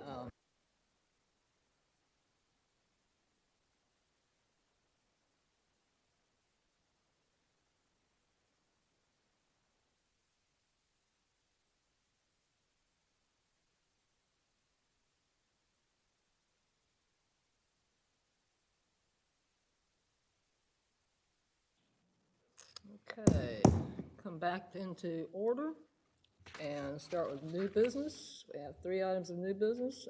First one is amendments to ordinances on large dwellings. Matt, kick this Sure. off for us. Get my PowerPoint reactivated here. There we go. So this is a proposed text amendment. At your last meeting, planning board requested to initiate a text amendment to address the effect of what our ordinance defines as dwelling, single family, parentheses, large, on the island portion of the town's jurisdiction. We've taken a crack at that, and we're going to talk about a whole bunch of stuff, so strap in, guys. So first of all, what are these things? Our ordinance currently defines a dwelling, single-family large, as a detached building with a maximum square footage of 4,000 square feet or greater, but that shall not exceed 5,000 square feet, and this is for single-family dwellings located on the island side. A problem with that definition that we'll talk about a little bit later is, what if my home is 5,010 square feet? Is that something else? It's a great question. The ordinance then permits these as a special use with supplemental regulations in several residential districts in the town, the R20, R9, R7, R6, R6MF, R6MH, the CR, commercial recreation, and the CLD, commercial low density. So almost every zoning district that is established on the island, this is permitted as a special use. We talked a little bit about this on the last item, but in order to develop a special use, the town council needs to hold a quasi-judicial hearing to determine if it meets the criteria found in the ordinance, and then issue a special use permit based on the information presented in that hearing. So what are those standards that are found in our ordinance, those supplemental standards? You can see here that there's some discussion of a finding of a nuisance from traffic, stormwater retention, parking, sewer, etc. Must not materially endanger the public health or safety, must comply with all the required conditions and specifications, which it seems kind of redundant. Can't substantially injure the value of adjoining property. I will put out there that when you hold a quasi-judicial hearing, the only person who can speak to property values is a certified appraiser. Any other testimony that the board receives regarding property values in a quasi-judicial hearing is opinion testimony. Has to be in harmony with a comprehensive plan, certain standards when there's more than 6 parking spaces.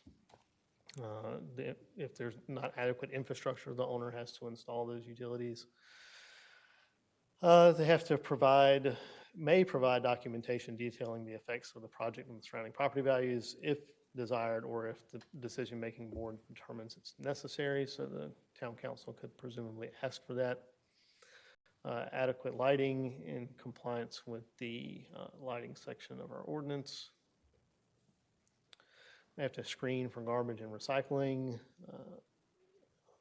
Have to get their water and sewer approvals prior to getting a development permit. So that would be post special use permit. Town council would have to approve a special use permit before they could go in and get water and sewer approvals. Which is also kind of redundant because that's the process. That's correct. You have to do that anyway. Sidebar yard setback has to be 10 feet. I don't know why that 31's there. I apologize Page for number. that. And then there's if it's over 4,000, it has to meet certain lot size requirements for buildable areas. So if applicant comes in, they can show that they meet all of these standards and all the standards for a special use permit and a quasi judicial hearing, those are granted or should be granted. So what are some things that you can do, what's allowed for how we regulate these things? The North Carolina general statute that grants local jurisdictions zoning authority specifically says that local jurisdictions can regulate the size of buildings and other structures through their zoning ordinance. There is a prohibition against setting a minimum square footage for single-family dwellings. That's what they call under the North Carolina Residential Code for 1 or 2 family dwellings. So you can't use zoning to say that every house has to be at least 500 square feet. They can build them as small as they want, but it does not prohibit setting a maximum. So presumably we could, since we have the authority to regulate size, and we're not prohibited from specifically setting a maximum as we are a minimum, the zoning authority should extend to that. Well, really, we already do that because we say anything over 5,000 is not permitted, just period. Yeah, I think the tiny house lobby probably got Yes. that in. So what do some other places do? We put out an email to the other planners, jurisdictions in the state. Actually got some really interesting debate going back and forth on this. You could kind of tell the difference between coastal jurisdictions and mainland jurisdictions was an interesting split. But some jurisdictions that do limit sizes, Nags Head, North Carolina, has similar to us, a large single-family dwelling definition that starts at 3,500. From there, they permit things with supplemental standards instead of a special use, and then they cap everything at 5,000. Not too dissimilar from what we do now. Southern Shores, North Carolina has a hard cap, 6,000 square feet. That includes the single-family dwelling and any enclosed living spaces and accessory structures. We don't really permit an accessory dwelling anyway, so that's kind of moot for us. Chapel Hill had a historic district that limits single-family residential to 2,000 square feet. That was the maximum. There was actually some like subcategories that went even smaller for some of those single-family dwellings in that district. But we just went with 2,000 for informational purposes. Other jurisdictions can sometimes take different tax. They use a combination of what's called a floor area ratio. They use building setbacks, height requirements, essentially establish a building envelope that they think is suitable and allow you to build with that. Just for your information, floor area ratio is, if you have a lot and I say your floor area ratio is 1, you can build a single story to cover that whole lot, or you could build a 2-story to cover half, or a 4-story to cover a quarter. It's the ratio of actual square footage versus the lot. A lot of jurisdictions use that.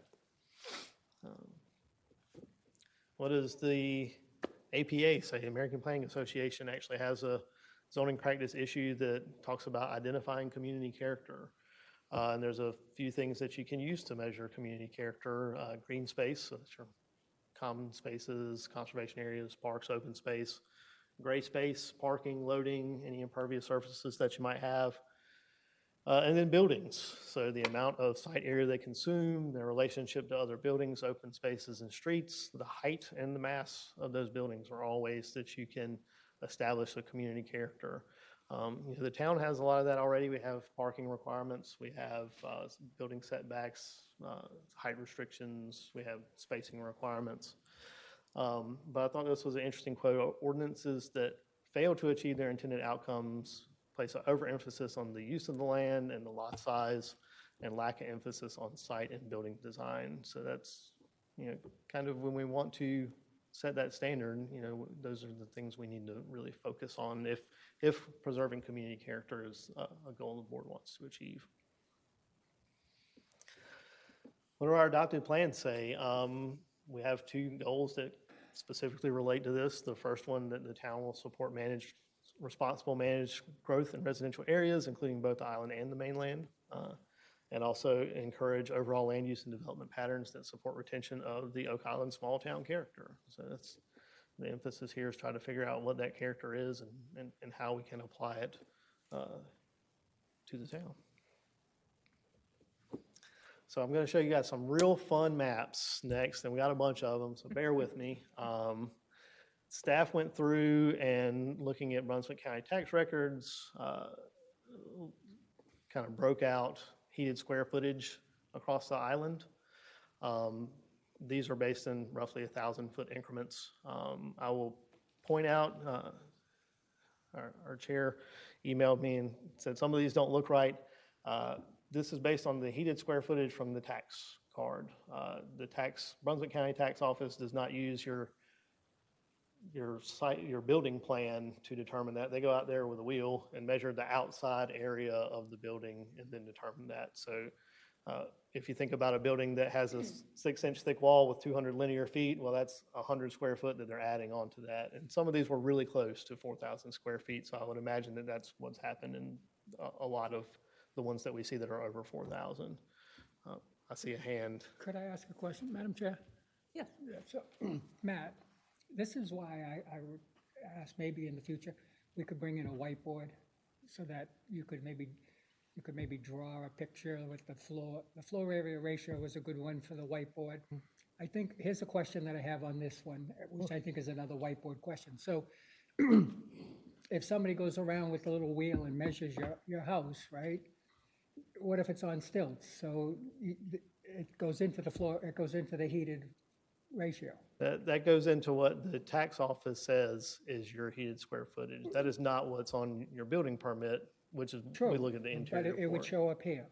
That's right. So, right, so I'm just, a couple of things. I wanted to point out that it's just a raw square footage. That's right. It might not have any cantilever stuff because it was on the ground level that they did that. But also, this is just to illustrate another reason why whiteboard in here is good. We've had different people come in and talk about their plats and where trees are going to be. Drawing, as a quick example for folks, I think is, the picture is worth 1,000 words. So, go ahead, Matt. Thank you. Yeah. So we're going to kind of take a tour of the island and look at these. The over 4,000 are in red, 3,999 to 3,000 is orange, green is 2,000, and so on and so forth. We actually had, and then I'll run you through the raw numbers of these as well. So you can see kind of out here on the west, a few larger homes. As we get in, start seeing more blue and green and orange there. And this is just going to take us right down the island from west to east as we go. A lot of blue in there. This is just to visualize how many of these are within the community. I'll show you the numbers in a bit. So a lot of blue, which is once again between 1,999 and 1,000 heated square feet. Pretty modest house in a lot of instances. A lot of purple too, which I thought was kind of interesting. A lot of ones under 1,000 square feet. Yeah, it used to require a minimum when you could do that back. The old deeds actually require that you build a minimum of 750 square feet, and so These that's are probably exactly those old what most ones, people yeah.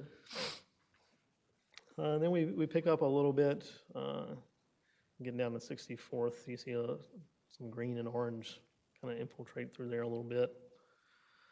But still mostly purple and blue. And then you get down to the golf course and see what's down there.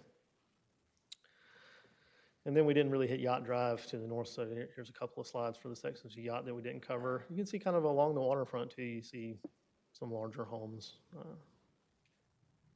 as well.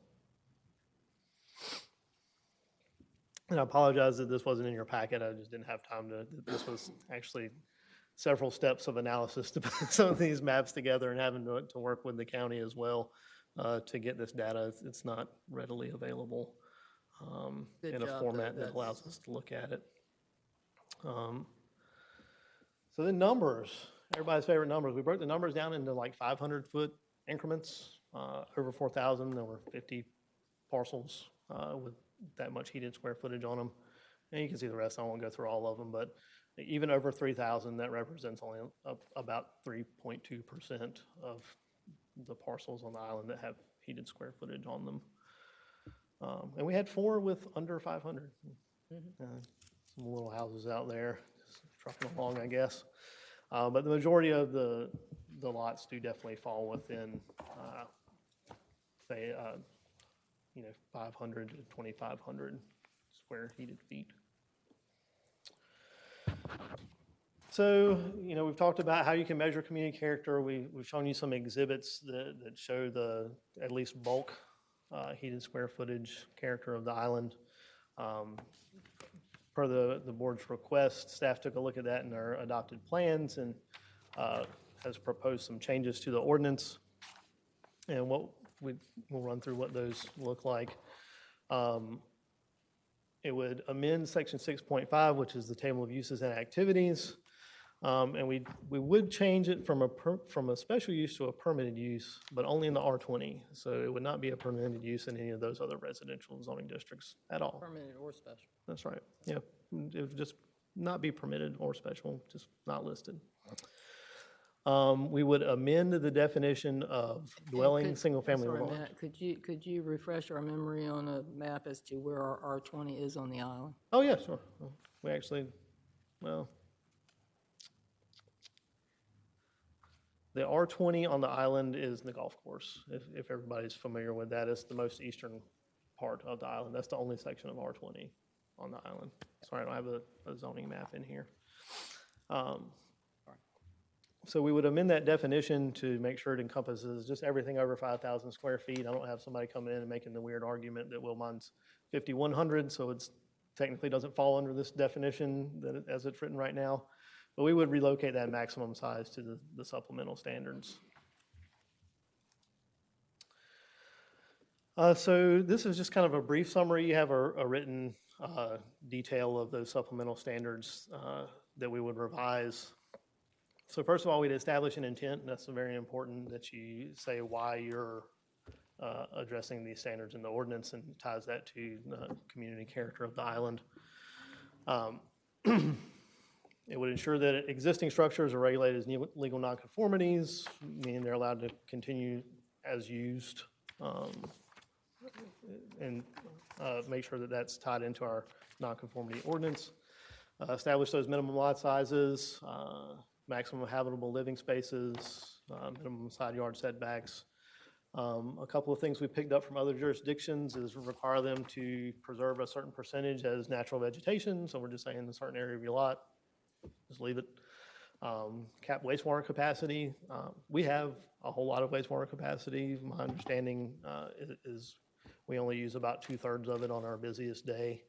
So we have quite a bit. So this isn't really about like running out of anything. It's just making sure that we manage what we have going forward, establishing that amount, ensuring that our parking is compliant with existing off-street parking ordinances, and preserve the existing lighting and screening requirements.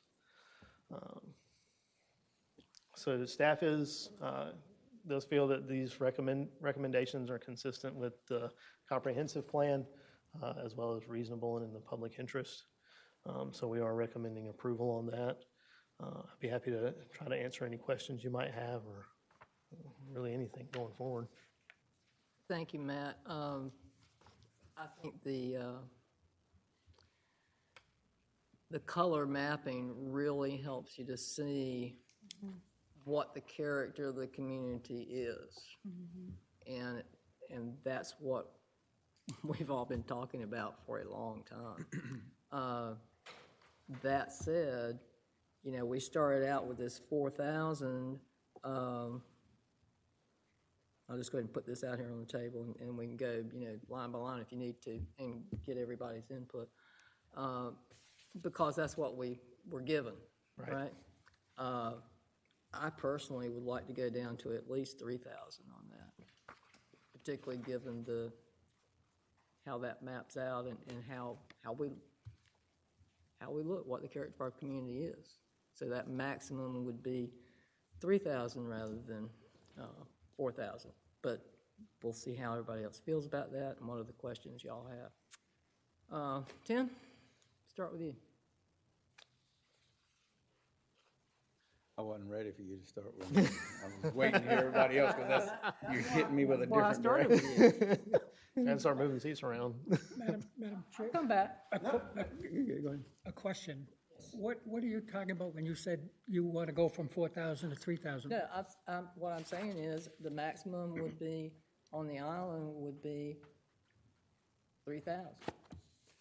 And except for in R20, where you could go up to 5,000 with these, because you got that 20,000 square foot lot, where you'd have these, that'd be permitted with these supplemental regulations. So you would amend the definition to go from 4,000 to 3,000? 3,000, yeah. Okay, No, I mean, I know where my thoughts were as soon as it started. we'll go back to you, Tim. Was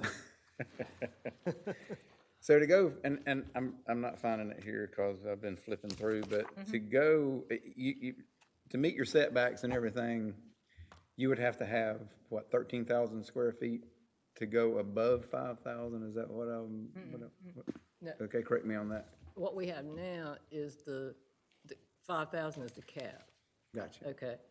4,000, starting with 4,000, from 4,000 to 5,000, you have to go through this special use permit process. Right. And it has a little bit more of a set, all these other conditions. So what this does, but that can happen anywhere on the island, okay? What this does is say, right now it's at 4, I'm saying 3. But let me go with my 3. So right now, so what's proposed, what would be permitted normally, like everything is, nothing, you got your setbacks and all that, and anything under 3,000, business as usual. If it's 3,000 up to a cap, 3,000 or more, and we still cap at the 5,000, anywhere else, well, it can't be anywhere else. It can only be in R20, which is the golf course area. And there's still, if you're going to go to that larger size, then there's still these supplemental regulations. And there's no special use permit process. You define what has to be there. It's there. It's in one district, and that's it. Okay, so everything we're talking about here is only applicable to the golf course section? Yes. Okay, all right. Yeah, the supplemental standards would only apply to the R20, which is the golf course area, that's right. Okay. Yeah. Okay, because that was. Everywhere else, it would be not, it wouldn't be permitted at all. Oh, it doesn't, we're not changing anything on the rest of the island, because when I first started, when it first hit me, it was like, okay, well, if you can buy enough land and you can build a house however long. Right. When I first moved here, there was nothing but vacant lots. And I used to think, boy, if I could just buy 4 lots on this street, 4 lots on that street, and put my house right in the middle of it. And some people have, and then they've undone it because, as that got more economically attractive to split them up Well, and lots were sell like them off. $1,200 a piece when I moved here too, so Yeah, well, they were- it was crazy. But my hesitation was that if you got enough money, you just buy all the land that you need and you put the house that you want on there, and all of a sudden we lose our small town. That's one of the things that Natasha brought up. We were discussing this last month, I think. It was Natasha that did. So, well, what if somebody wants to build a bigger house and they buy a bunch of lots? Yeah, but it's got to be an R20, and you got to have 20,000 square feet there anyway. Right. So. Yeah, so what you're talking about could actually happen right now, where somebody buys multiple lots, they get that 13,000 square feet, they come in and apply for a special use permit because they've met that minimum lot threshold. Yep. This would remove that. You would not be able to do that. Yes. And to preserve, yeah, That's the because whole thing about you're preserving the a 55 by 120 foot lot, 6,600 square feet. So you just get 2 lots. Yep.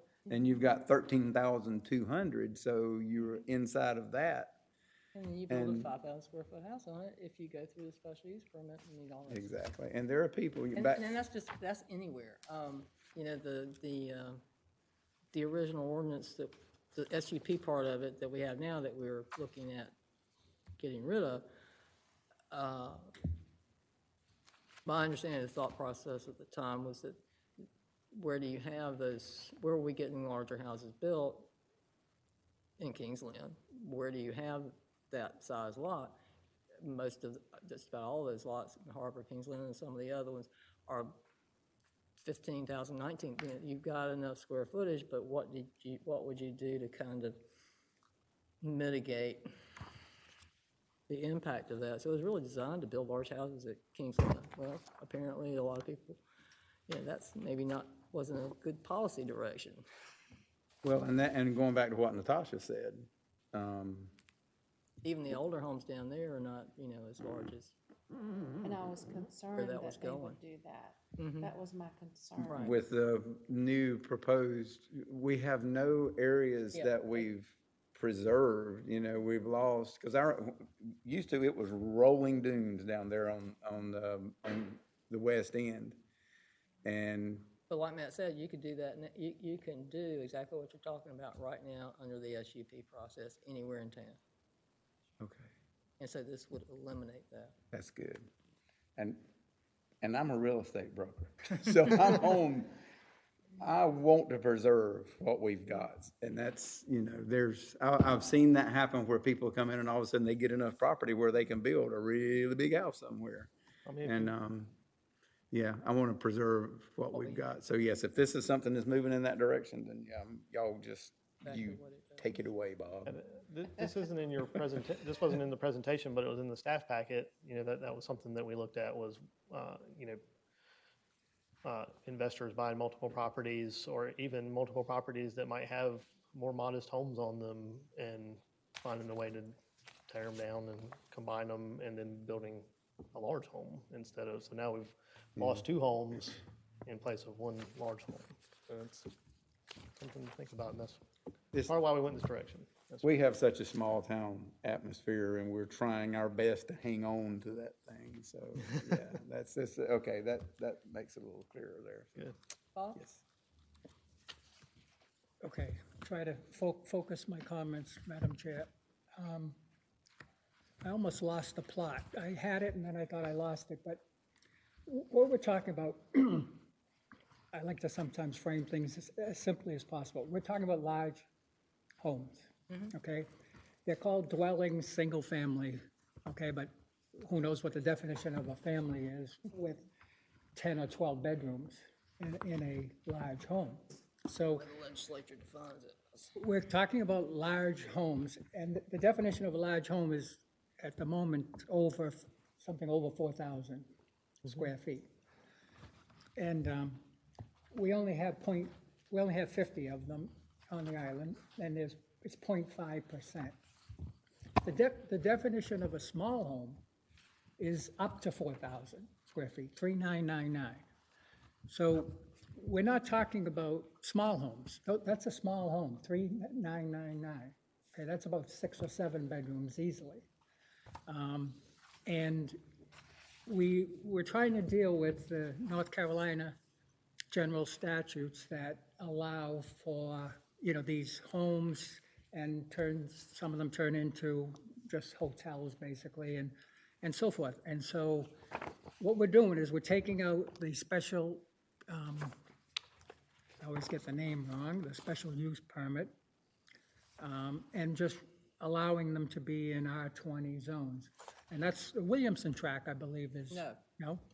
This only applies to the island. It only, for two things, it only applies to the island, and the Williamson tract has been rezoned. Okay. Williams track is what? You said the Williams track. The Williamson tract has been rezoned. Council just It's at rezoned it least- this spring. So okay. it is no longer zoned R20. But all of this has always only applied to the island in terms of making a distinction on the home size. So R20 is only on the island at the moment? Yes. What was the question? I'm sorry. R20. What we're doing is we're eliminating large homes from anywhere on the island except for in R20. And that's with a PS, right? So with special supplemental regulations. And I was asking, is R20 only on the island at the moment? No, there's some on the mainland as well. There's some on the mainland? Okay. But the homes on the mainland fall under a different definition than Right, this. so I can summarize, but I think it's important what I'm saying. I'll summarize by saying I can't disagree with any of this, but I think we need to address what we define as a small home. 4,000 square foot is not a small home, and that probably needs to be addressed as well. And let's do that in another time. Let's not do like we talked about last time, making this comprehensive change and don't make a change until we can fix everything. Let's do a baby step with large homes. And there's only 2.7 homes on the island that are over 3,000 square feet. Okay, it's like under 200. So we need to address this, and we're not going to address it today because I would rather make inroads. But let's attack this at a later time. And thank you for that. Given that I actually now understand the plot, I think also we need to look at a floor area ratio as well in the future. But let's move ahead here today if we can. Thank you, Madam Chair. Thank you, Bob. Natasha? I'm certainly in agreement with making some changes. We definitely have what seems to be a problem here that council has to address from time to time. I was more prepared for the 4,000, Dara. That's just, I had given thought to that. You kind of threw the 3,000 in there. I would like to think about that a little more, just because I was looking at the chart provided, and that would create 257 non-conforming homes, just by my calculation, if we did reduce that, give or take. And again, So- that's based on the way the, Matt, the numbers in terms of your chart are based on the way that the property card does, not necessarily, a house might not actually be non-conforming. Yeah, plenty of these that were over 4,000, I went back and checked the building permit, yeah. and they were not But it's permitted. close. Even It's a within close number. even Could be. within the 3,000, closer down, each one of those categories, there are going to be some that are actually in the next category Right. because of the way the measurements are done. Sure. From one to another, what the code applies and how, with the actual plans, and what, the way that the tax assessors measure the house, yeah. I agree with making some changes. I mean, I'm on board for the 4,000 now without any other discussion with that. Really don't have much else to say. I'm on board with the 3,000. I've got a big house over there close to mine, and it's not one family there, I can tell you that. And it's supposed to be a Well, residential area. And quite frankly, 3,000 is a big house. I grew up in That's a a big house. 2,700 square foot house with 2 stories. So I have some sense of how big a 3,000 square foot house is, and it is a large house. It is, yeah. But in looking at, particularly, like I said, for me, what does it is looking at, I knew about what the percentages were because I've done some work on this before. But if you want to preserve community character, and I think looking across the board, there are some areas where that's gotten a little skewed, quite frankly, or maybe a lot skewed. But if you're looking at that map and those colors and trying to preserve the actual character of the community, then 3,000 is the number. Yeah, that's a big house. And how many bedrooms, Natasha, you could probably say, how many bedrooms could you have in a 3,000 square foot? Like they build these Probably. real small bedrooms. Probably 5 or 6, maybe, something like that. You got 6 bedrooms and a But one-family house. can you meet the parking requirements with that? Okay. You can meet them Yeah. with, the Yeah. parking was, parking Yeah. requirements may I'm change. just saying there, I just didn't, I didn't really think about that, so, I think a 6-bedroom house, to me, is a yeah, big house. it is a big house. Well, yeah. that was the, that was like the big house on the island back in the That's a day. big Not that far back in the day. Yeah. Yeah, ours was 5 bedrooms and a study, so same thing. You know. All people in there sleep. How, just while y'all are saying that, how does, a garage with like, finished not- room now see, we're over talking to about- factor into that in addition to, or is that included? Well, you know, I mean, and I think, I'm not 'Cause sure you're gonna whether have it's heated defined square feet somewhere above else the or not, garage. but as I understand it, we've always looked at these square footage applications as heated and cooled square Yeah, footage. we're looking at habitable spaces, which typically a Inhabitable, not heated right. and cooled areas would not be considered as a part of Yeah. that. That's a good question, too. Did you say the space above the garage is not considered to be part of the square footage, or did you say it is? It would depend on if it was Habitable or finished not. and heated and cooled. Heated square footage. Yeah. I've seen people build their garage Sure. with a frog over the garage and live there while they build their house. Yeah. So, I mean, you're gonna get into a gray area when you're talking about heated square foot of a house. Usually it depends on if that garage is attached to the house or not. Right. If you even got a breezeway, then it becomes part of the house. You got a 4-car garage on the adjacent lot with a breezeway. And, you know, design is something we can't get into anymore, so. Yeah, somebody could get creative, sure. Madam Chair, this is a question. Yes. If you were to lower the single-family large to 4,000, doesn't that bump into The 3,000. the single-family house? Okay, I'm losing it again. 3,000. Move the large to 3,000? Well, it said, does it say four? Did I read it wrong? Did the initial proposal read 4? Well, you would, And then we changed it here? what I'm proposing is, yes, the original is 4. I'm proposing on the large to change that to 3. And what that would do would be under the small, would not to exceed, instead of $399, it would be $299. So you change that Okay. 3 to a 2. That was what I was Right, Matt? asking. Yeah. That's what I was. So, and, you know, the 5,000 cap, that again would only be on the island in R20, that's in the special regulations because of what Matt was talking about with the, creating a category that even over that somebody might come back and say, well, this is allowed because you say that. So it's a definition kind Yeah, of. so you would amend both of those, one to say, so a small would be shall not exceed 2,999, and the large would start at 3,000, Right. Yeah. if that's the direction you wanted to go.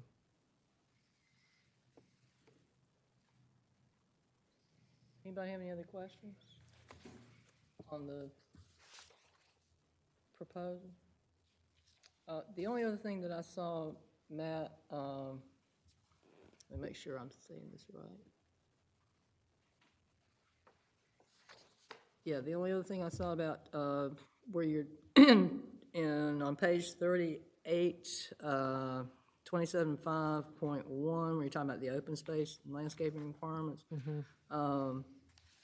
And I'm sure that dune elevation thing probably got pulled from something where we don't have dunes in R20 here, so I'm just thinking 10% lot within existing natural vegetation and strike out the and/or dune elevations. That's courtesy in Ag's Head, so yeah, you could strike that section out, because like you said, we don't have any dune elevations in the R20. Right. Not where our R20 is, okay. So, per the discussion, there would be, as proposed with 3 amendments, striking out the and/or dune elevations in 727.5.1, and in the definitions, changing the 399 square feet to 299 square feet, and changing the 4,000 square feet to 3,000 square feet. And then we have a consistency statement that would apply along with those Do changes. you mind going over that one more time? The changes? Change- You're on change- page 39, right? Change on page 38, first, 7.27.5.1. Because our R20, there aren't dune issues there. Right. So we'd strike out and/or dune elevations. Okay. Okay? Still keeping that percentage open space. On page 39, definitions, the first one, under the single-family, dwelling single-family small, where it's got 399, that would be 2,999. So it would not exceed 2,999 square feet. And then under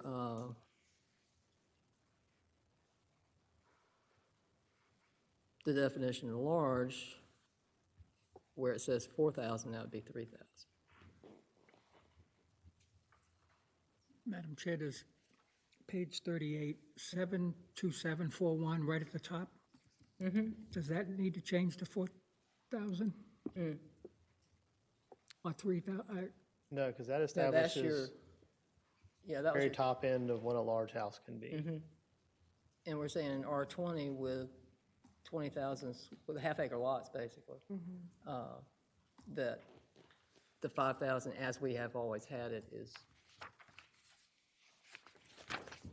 So okay. 4.1 allows up to 5,000.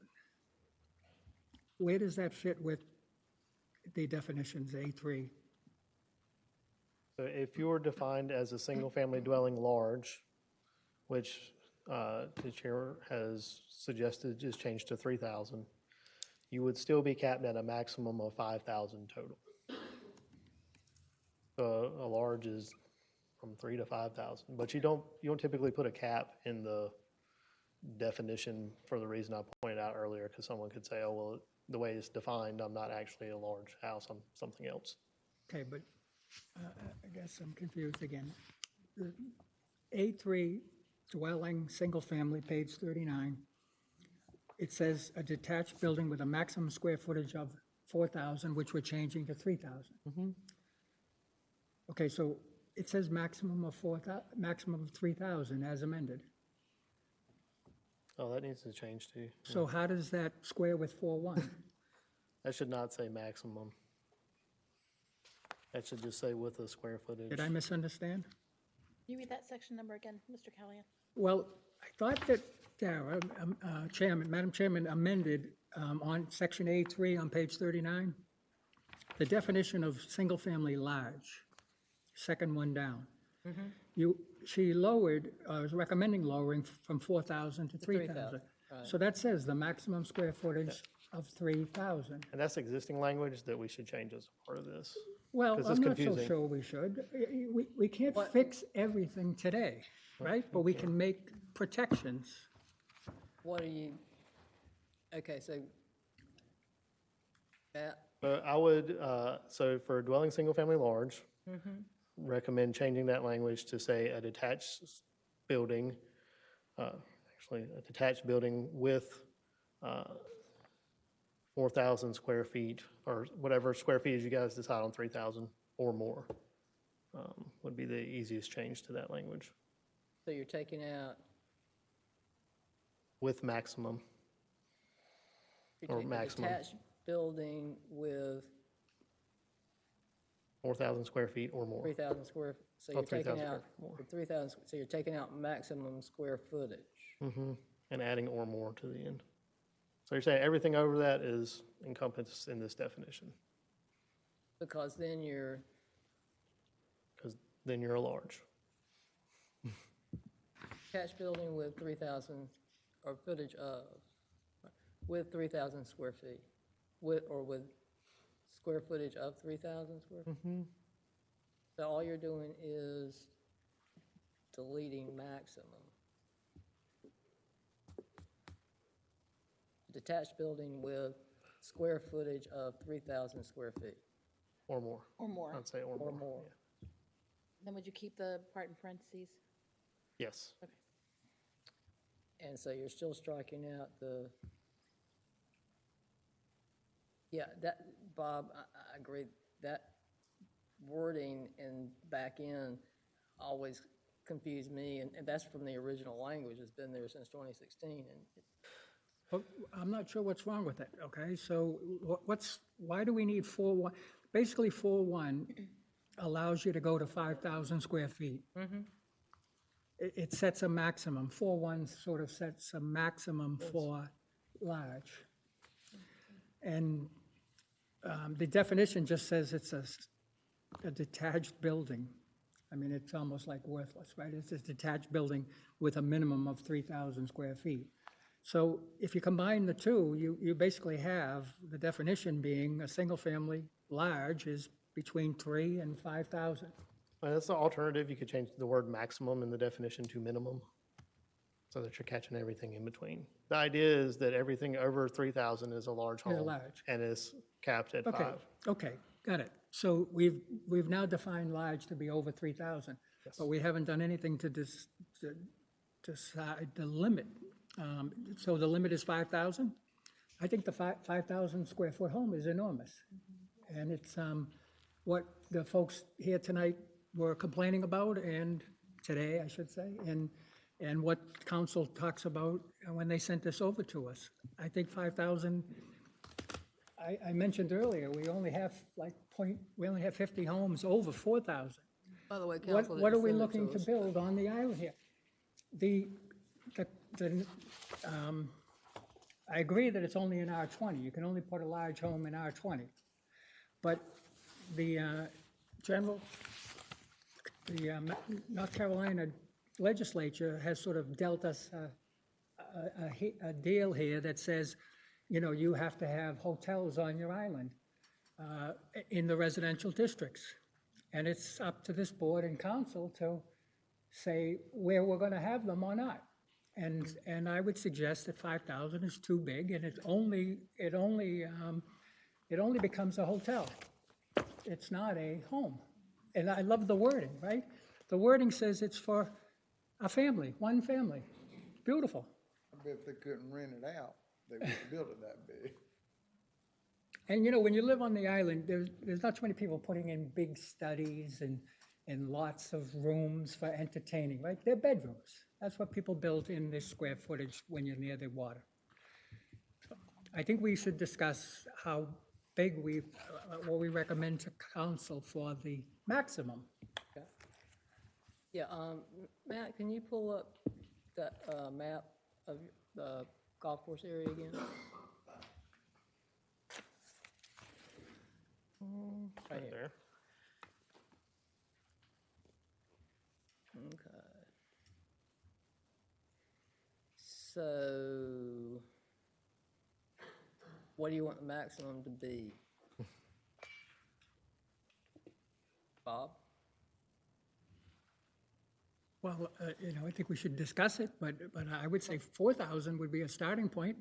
You know, we could talk about having a study and doing it as I mentioned earlier, properly, or we should put something in place to stop these mega homes until we can get the right sizing. So 4,000? I would recommend 4,000. Council can adjust. They certainly Does can anyone else adjust. have a comment? Does 5,000 seem reasonable? No, 5 is too much. Not even for R20, right? I think 5's too big. Yeah. Okay. And I think that is really the problem. It is. I mean, I think it's too big. well, maybe not fully, Daryl, but I'm talking No, about that's as not far, me problem. I'm talking about as far as the community chatter with specific homes. I think they probably have met that criteria or close to it. The community chatter on social platforms and other means, when they're talking about mega homes, I think they probably are talking about some of the more recent homes that were built that were over 4. Absolutely. Yeah. Well, And I think they would be well, happy if they with this were- as a starting If point. they were if they sleep were more than over our hotel 4, sleeps. if they were over 4 and they've been built since 2016, Yeah. then they should have special use permits. And there's only one that's been approved. Okay, Okay. yeah. Everything else has been that just under 4,000, which is why I say bring it down to 3. Now, Bob is suggesting that we, if we're gonna make a change here and get directed towards that, even though we're limiting it to R20, that we should still come down another 1,000 on the top side, which, right? So not only are we trying to protect the character of our community, but I think we're trying to protect our council members as well from having to deal with some of this, right, Dara? I mean, hasn't that been a problem for them? Kind of puts them on the spot. That's something you'll have to ask them. I'm Yeah, not speaking yeah, for them. okay.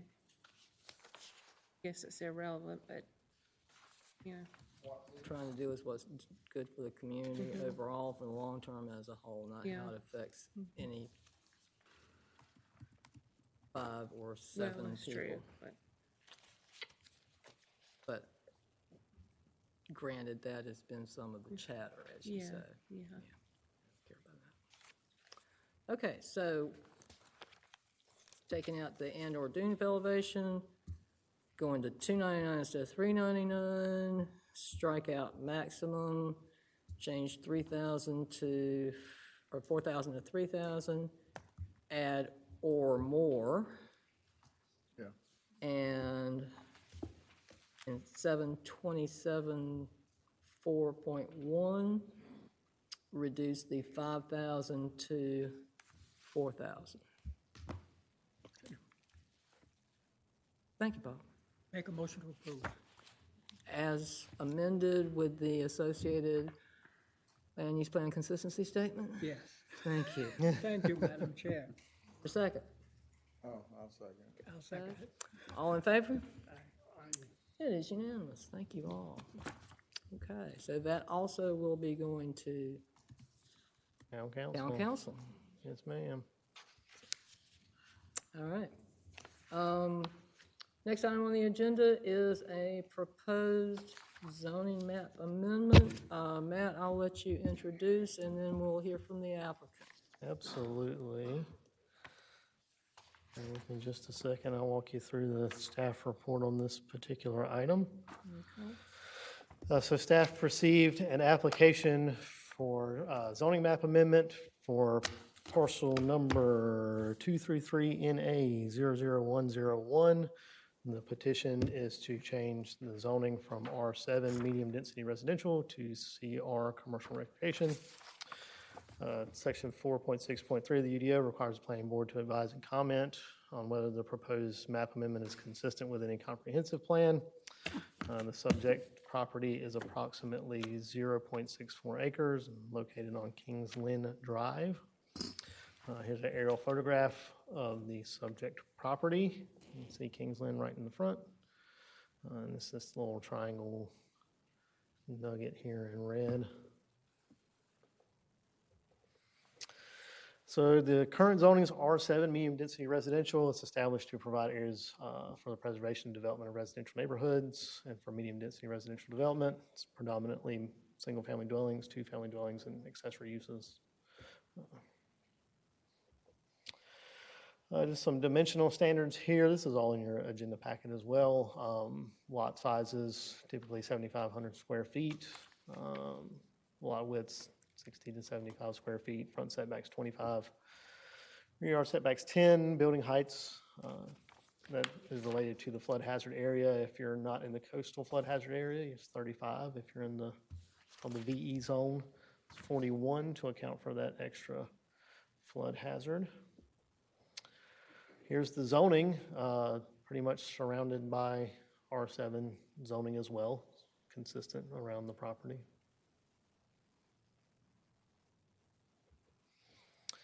The proposed zoning is CR, commercial recreation. This is to provide for protect and encourage grouping of beachfront enterprises, providing accommodations and recreations to persons wishing to lodge near the strand or participate in water sports available to them. The dimensional standards have quite a bit of variation here. No minimum lot size, no minimum lot width to accompany commercial development. Front yard setback smaller, rear yard setback is smaller as well, has the same height restrictions there though. So the future land use plan, anytime you take a look at a zoning map amendment, that should be consistent with your adopted plans and the future land use categories. This future land use category is open space conservation. So that's supposed to be open and protected areas, protected lands, concentrations of wetlands, portions of natural heritage areas, and areas of environmental concern. The adopted plans of the town recognize that the sector is consistent with the open space zoning designation of the town. So the proposed CR zoning district contains, you have a list of table of permitted uses in your packet, quite a few commercial uses. Whenever the planning board and subsequently town council is asked to review a zoning map, it's prudent to consider all of the permitted uses in that district and whether those are consistent with the adopted plans of the town. I won't bore you with all of them, but it's quite a range of commercial uses.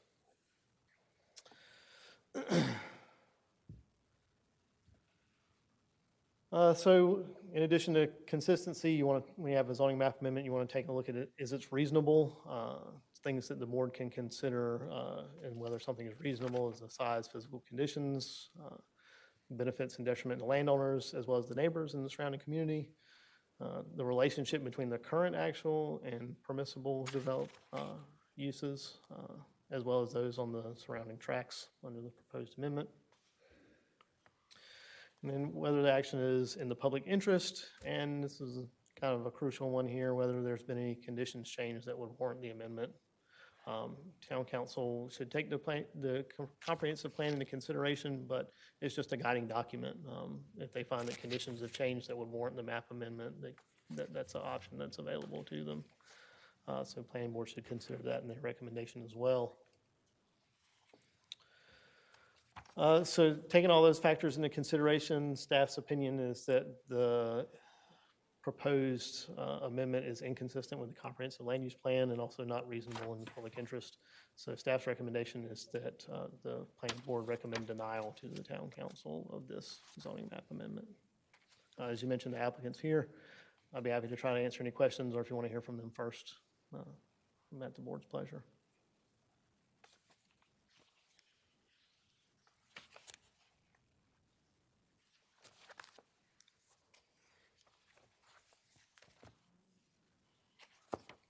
Thank you, Matt. Does anybody have any questions for Matt before we hear from the applicant?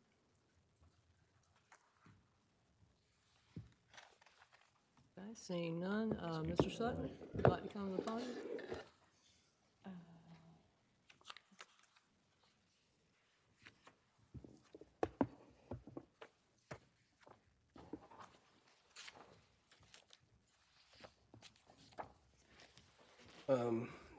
My name is Matt Sutton. First, want to say thank you for allowing us the opportunity to present our request for the rezoning of the subject property.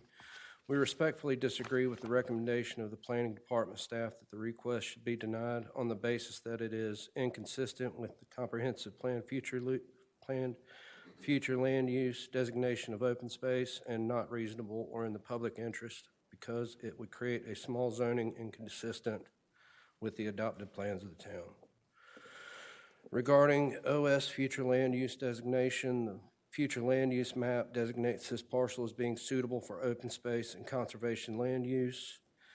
This is not the only suitable use. The parcel is suitable for water-based uses allowed in the CR district in the current UDO.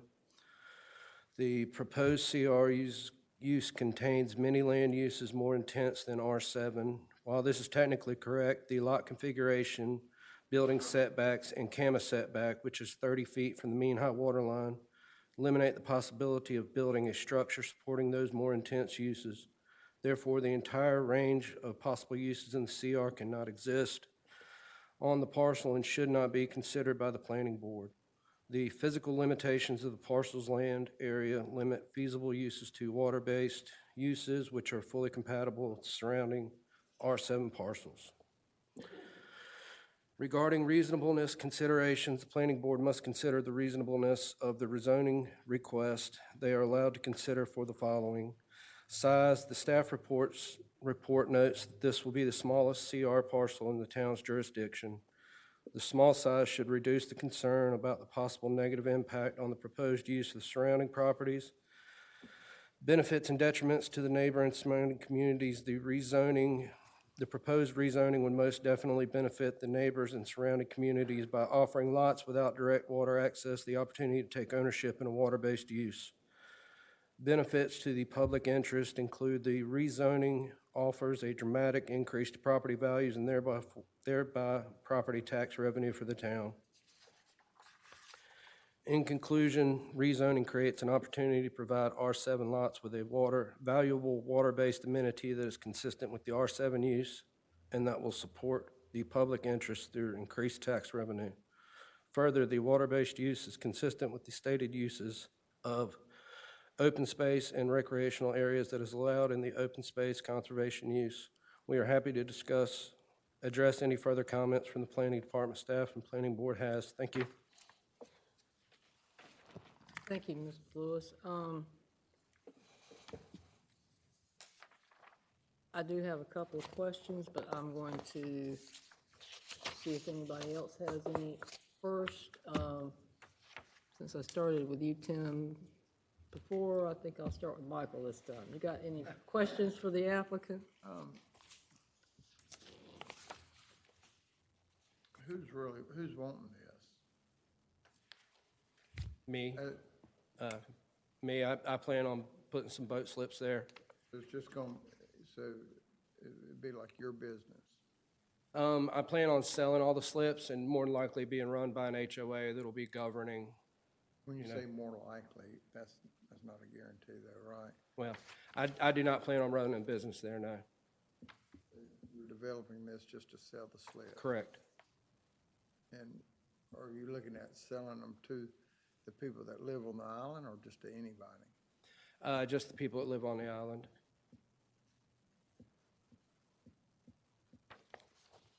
Anything else, Michael? Not right now. Lee, you got any questions for the applicant? Yeah, and you brushed on, but can you just kind of outline what it is you think you're gonna build? I mean, there's a T-dock, how many slips? Yeah, there'll be a walkway leading from the land out to a T-dock. I think I can put upward, at the very maximum, 24 slips in. Parking will allow for that. According to the UDO, we've made our calculations and will be able to meet the parking requirements. And that's off-street parking as well. And then, I guess with this few slips, there wouldn't be restroom facilities there, any No. kind of improvements? No. No electricity? There would be electricity at every slip, like a little light pedestal that you typically see.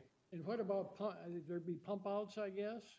Yes, Campbell wants us. I hate to interrupt this process, but an actual project is not something we can consider during a rezoning decision. But I will just say, since what has been said, any marina built anywhere in this town, the UDO requires, we don't have any other special standards. That's a CAMA permitting process. So I'll just say that for the record. But we should not be discussing a specific project for a rezoning request. That's in your staff report, section 4.6.4.6.1 of the UDO. Requires that the town council and by extension the planning board shall not consider any representation made by the petitioner that if the change is granted, the rezoned property will be used only for one possible range of permitted uses in the requested classification. So what that's saying is you have to consider all of the uses in the CR. granted, Marina is one of them, but we have to consider all of them. Because otherwise it's contract zoning, which is illegal in the state. Natasha, you have any questions for the applicant? I would like to see, not necessarily a question, I mean, I probably will, but I'd like to see an aerial view with a layout of kind of how, we don't have that? You can't No. consider that as a No. part of this request. Oh, we can't? No. It's only just the area rezoning?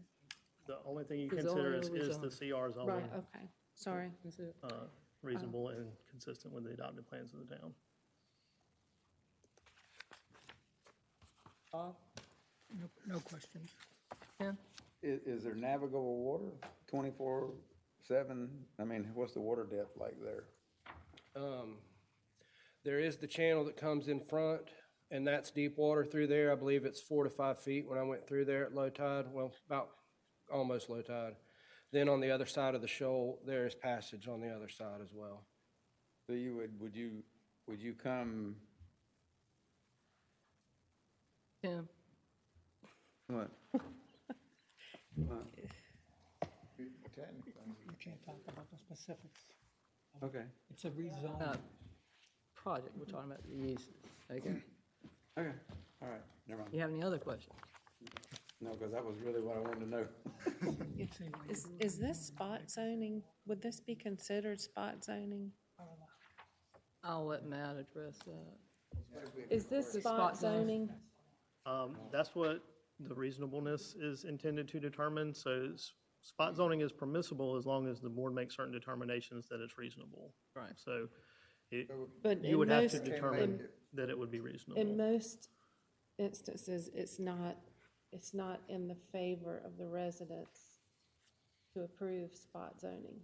I mean, isn't that what we're here to prevent to an extent? But what Matt's saying, I think, if is. it's not spot zoning, that means it's like a convenience store to help the To help, community right. and the people living there. Right. So That makes you it can not have something that looks like a spot zone, Mm-hmm. but you actually have something going on there that actually makes that something everybody wants. Yeah. So, Oh, okay. This good is with not that. gonna be for everybody. This is Right. gonna be for well, people and, that buy. and we certainly heard a lot of public comments from people in the area that are not in support of this. It's not like a convenience store that's gonna help everybody. Right. That people can buy stuff at. Mm-hmm. It's gonna be it's gonna be a commercial piece of Yeah. property just for the individuals that buy the lots, or buy the slips. Okay, That's all most spots on it. okay. Any other questions? I don't think so.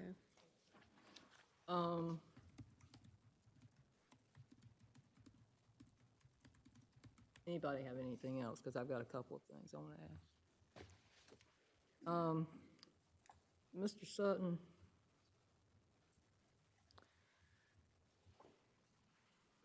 the plat of this property, I guess the original plat and then subsequently the plat for the Phase 2 of Harbor at Kingsland, shows this triangle as being dedicated to the Harbor at Kingsland Property Owners Association. To my knowledge, there isn't a property owners association, and it was never taken by them, and that was over 20, right at 25 years ago. And from what I understand, that wasn't an open-ended invitation. I don't know that there's ever been a formed HOA there. Well, I would think that people who go to that, but, people who bought bought lots in that subdivision and looking at the plat and look at this as something that belongs to a homeowners association, that's going to be, expectation would be that it's going to look like it has always looked. I just point that out. The second thing, not really a question, just a comment, on the property card for the property, and I don't think I've ever, there may be some others, one of the few, I will say that, for highest and best use of the property, actually lists the highest and best use description as wasteland, and it's valued for $60 as tax value, which is lower than the lots that are valued underwater out on the beach. That's not a question to you, that's just a statement of fact. We would like to increase the value of it. Yeah, no doubt, no doubt. Okay. You have anything else you'd like to share with us?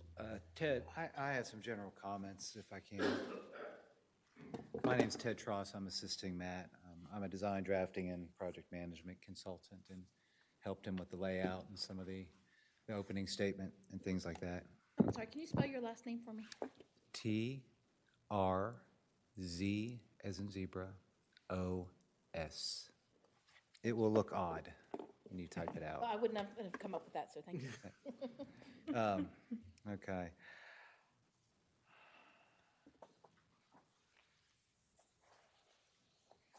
So I'm going to kind of look through the opening statement that Matt read and add a few extra comments as we go through. In general, let's talk about the CR, the possible uses that could be done there. If you look at the table of uses for that, just looking at the P uses and the permitted with supplemental regulations. So I didn't look at the ones that take the special approvals. I believe that's 50 altogether. Okay. Then I started to eliminate the ones that require buildings. We've got a 30-foot canvas setback from the water and a 20-foot setback from the front of the street that leaves such a narrow strip of land. It is like technically impossible, infeasible to build a structure. When you take the fact it would be elevated out of the floodplain, you'd have to have an elevator, 2 stairs, at least 1 restroom. There is no room to build anything usable. So I took off everything on the list that, like, for example, gift shop, restaurants, what else we got here? Skateboard park, that just are precluded by the very small size of the lot. And that's why the focus is on a water-based use. So not naming what that might be, but people have figured that out. So I don't, personally, I'm trying to be objective. I like to think that, hey, if I look at all these uses, a lot of them simply can't be housed on the site.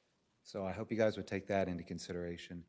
Because sure, when you read it and see 50 things that it could be, that seems alarming. If it was maybe a 5-acre site or even a 2-acre site, I could see the concern. But something this small, I would hope is not of a concern.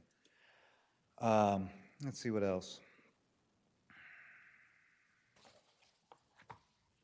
So we talked about the small size. When the staff report mentioned that it wasn't a reasonable request because it was so small, actually because it's small, that safeguards the neighbors from something that's going to be, in my opinion, from being offensive that could cause a problem. I mean, the development of any piece of property presents a risk to some degree.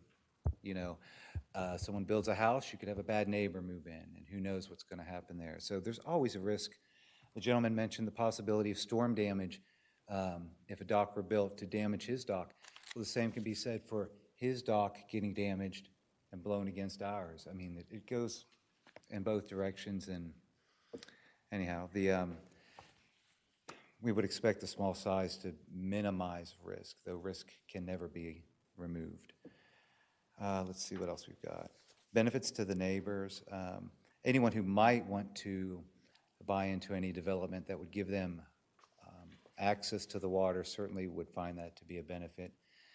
Elevating a piece of property from a wasteland per the tax card to whatever better use is definitely, as far as just tax revenue and how that would in the long term benefit the town, is definitely of interest. And let's see, and considering that a building cannot be built, well, it would be ridiculous to build a building that would be so small and unusable. That site, if something were built on the water, will essentially look very similar to what it does now. It's not going to have a building. It will feel like open space if someone drives by it or whatever. And then one other thing pretty much addresses Matt's comments on the, from the opening statement. Regarding the comments the gentleman made when he spoke in opposition to this, we've got, I mentioned the hurricane, possible hurricane damage and debris, and that's something the owners of that, the HOA, more than anyone else, would want to make sure that structure, if it were a dock, were never damaged. No one wants it to be undamaged more than the owners. So, you know, they might be worried about something from your dock blowing over to them. So we just, it would be built to quality standards according to Corps of Engineers requirements and being properly inspected, but we just can't, that's just, hopefully would never happen. Parking, I did a layout using the town's requirements for parking, and we are finding more off-street parking than I was expecting initially. And so we don't expect that to be a problem, but there is enough room on the site for on-street parking. And lastly, environmental concerns. How many agencies were in on that Zoom call? 15. Okay. We had a preliminary meeting with CAMA, and I mean to address you guys, I'm sorry to keep turning to you, but just as a concern for the environment, 15 agencies, CAMA, Shellfish, I don't even remember all of them. Corps, there's 15 total agencies that are going to have oversight over this. And it's just, there are people with absolute authority regarding at least the water-based part of the environment that we can't violate what they say. So there are agencies that are looking out for environmental concerns that we would never get any kind of permit if we violated their requirements. So I think that's real well covered from state agencies. And that's... I do have one other... that's the last of my comments. One Thank other you. thing to point out. Thank you.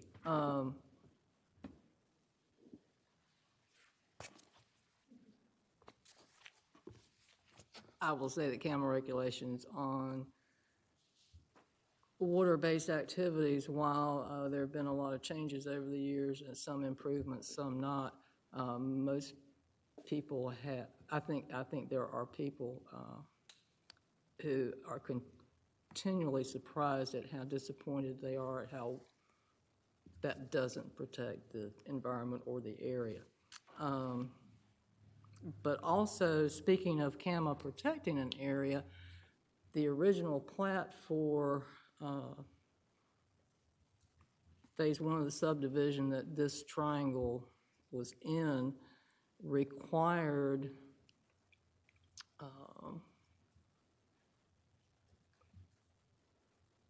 a 90-foot front yard setback on all of those lots from Kingsland Drive across the road because of the potential for needing to relocate Kingsland Drive southward from future damage and storms.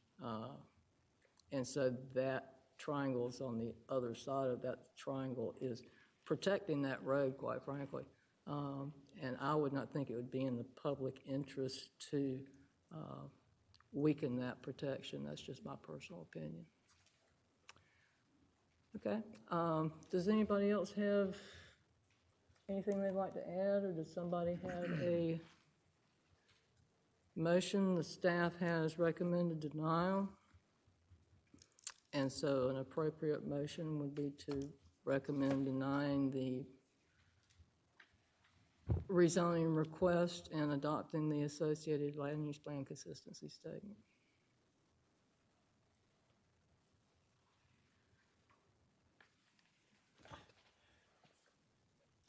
Chair, I support the staff's recommendation to deny, and I would recommend voting against it. And adopting the Adopting associated. the consistency statement. Thank you. Is there a second? I'll second. Lee, second. Any further discussion?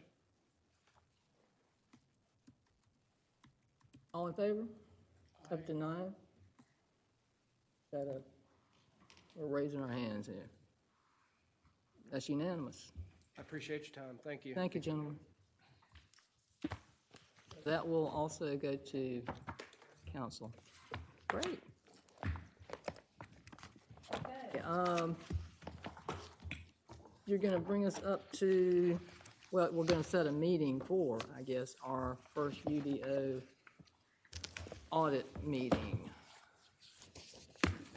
And so the proposal is, you have anything you'd like to add to this, Matt?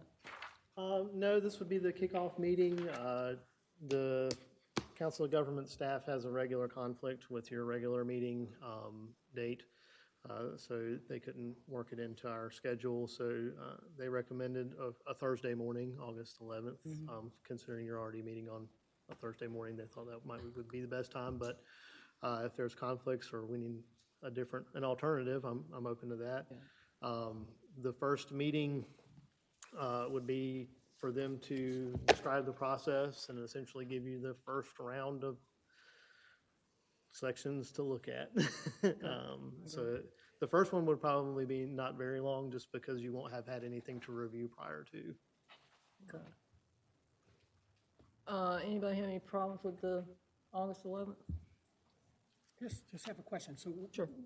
this isn't going to be an additional meeting? We're just going to move We're our going to meeting? do, no, we're going to have a special additional meeting. meeting. This is an additional meeting, just like the additional meetings we had for the 160D amendments, Bob. Well, how long a meeting will this be, and if you were to guess? The first one, I would presume to not be 4 hours like this one was. Well, these are never this long. I would probably set aside an hour of time for this first one as a maximum. It would hopefully be much shorter, just because, like I said, we're just going to describe the process and give you the first round of stuff that they've worked up. And hearing look at. that, I would wonder if it would be easy enough for us to move our meeting and just continue after that, no? That typically does not work well. And we don't know how much more we will have on our agenda for our August meeting, which is already, Okay. yeah, you know, and. You know me, I'm flexible. I do. Yeah, I'd like to keep this separate. I really would, because I just think for a lot of reasons that makes sense, and we'll be able to talk about more things. You know how chatty we can be. Motion to approve. So is there a motion to approve a special meeting on August the 11th at 10 a.m.? And is there a second? 10? The 11th. Is Lisa gonna feed us again? Valid question. And You're only here for an hour. You're coming at 10, and please note it's 10, not 10:30. yes, Right, this one. yes, Yeah. yeah. Well, and it might be 12, I mean, you know. So 10 o'clock 10 o'clock. on the 12th. Matt, can you also work with Wes in terms of having some ideas of potential dates going forward for all of those meetings? No problem. Okay. So maybe that's something we can also work on at that first meeting. Yeah. Set the dates. Works for me. Okay. All right, all in favor? It is unanimous. Okay, 11th or 12th? 11th. 11th. Okay. Okay, I'll remind myself to send you all a reminder, too. That'd be great. good. That'd be helpful. Board member reports is next. Monica, you got anything? Bye. I'm sorry. Board member reports, you got anything? Lee? No. Tasha? Yep. Bob? No, thank you. Tim? I really appreciate what everybody's done today, and the time you spent in, and the engagement in these issues, and that we've gotten a lot of what I think are very important things off the table. One thing I would like to see come back to our table in August is what I consider to be sort of maybe the next iteration of this, trying to preserve our residential character. There were a lot of things mentioned in some of the public comments about some things we can look at. there may be some overlay zones, there may be some things in the, where the flood zones are, the beach area, compared to the wooded area, that may be some, that next level that, again, if we can take a few baby steps in that direction, even as we're going through the UDO audit, I think that would be to our advantage and preemptive in some things, and trying to prepare for that redevelopment that is likely to occur at some point. So if that is agreeable with everybody, that general approach, and Matt, if you kind of get a sense of what I'm talking about there, just some ideas about what would be some other things in terms of regulatory regulations, requirements that we don't have, or we're not considering, or that we have that we maybe want to strengthen, to take that next step to preserve the residential character of our neighborhoods. Been cooking on some stuff already, so. Okay. All right. Working on that for sure. Okay. And Chair, one fast comment, and then I will be quiet. Anita couldn't make today's meeting. Some people were late. It happens. Last meeting I couldn't make. This meeting, this next special meeting, we're not going to be taking any votes. And just what you just described is extremely important, and people's input and thoughts, members of this board, we're here to contribute. I'd recommend that we allow remote access to anyone who can't make it, or if someone's going to be a half an hour late for an hour meeting, maybe it'd be better if they did it remotely. So I don't know, I'm an advocate of using the technology to benefit the town. I'll leave it at that.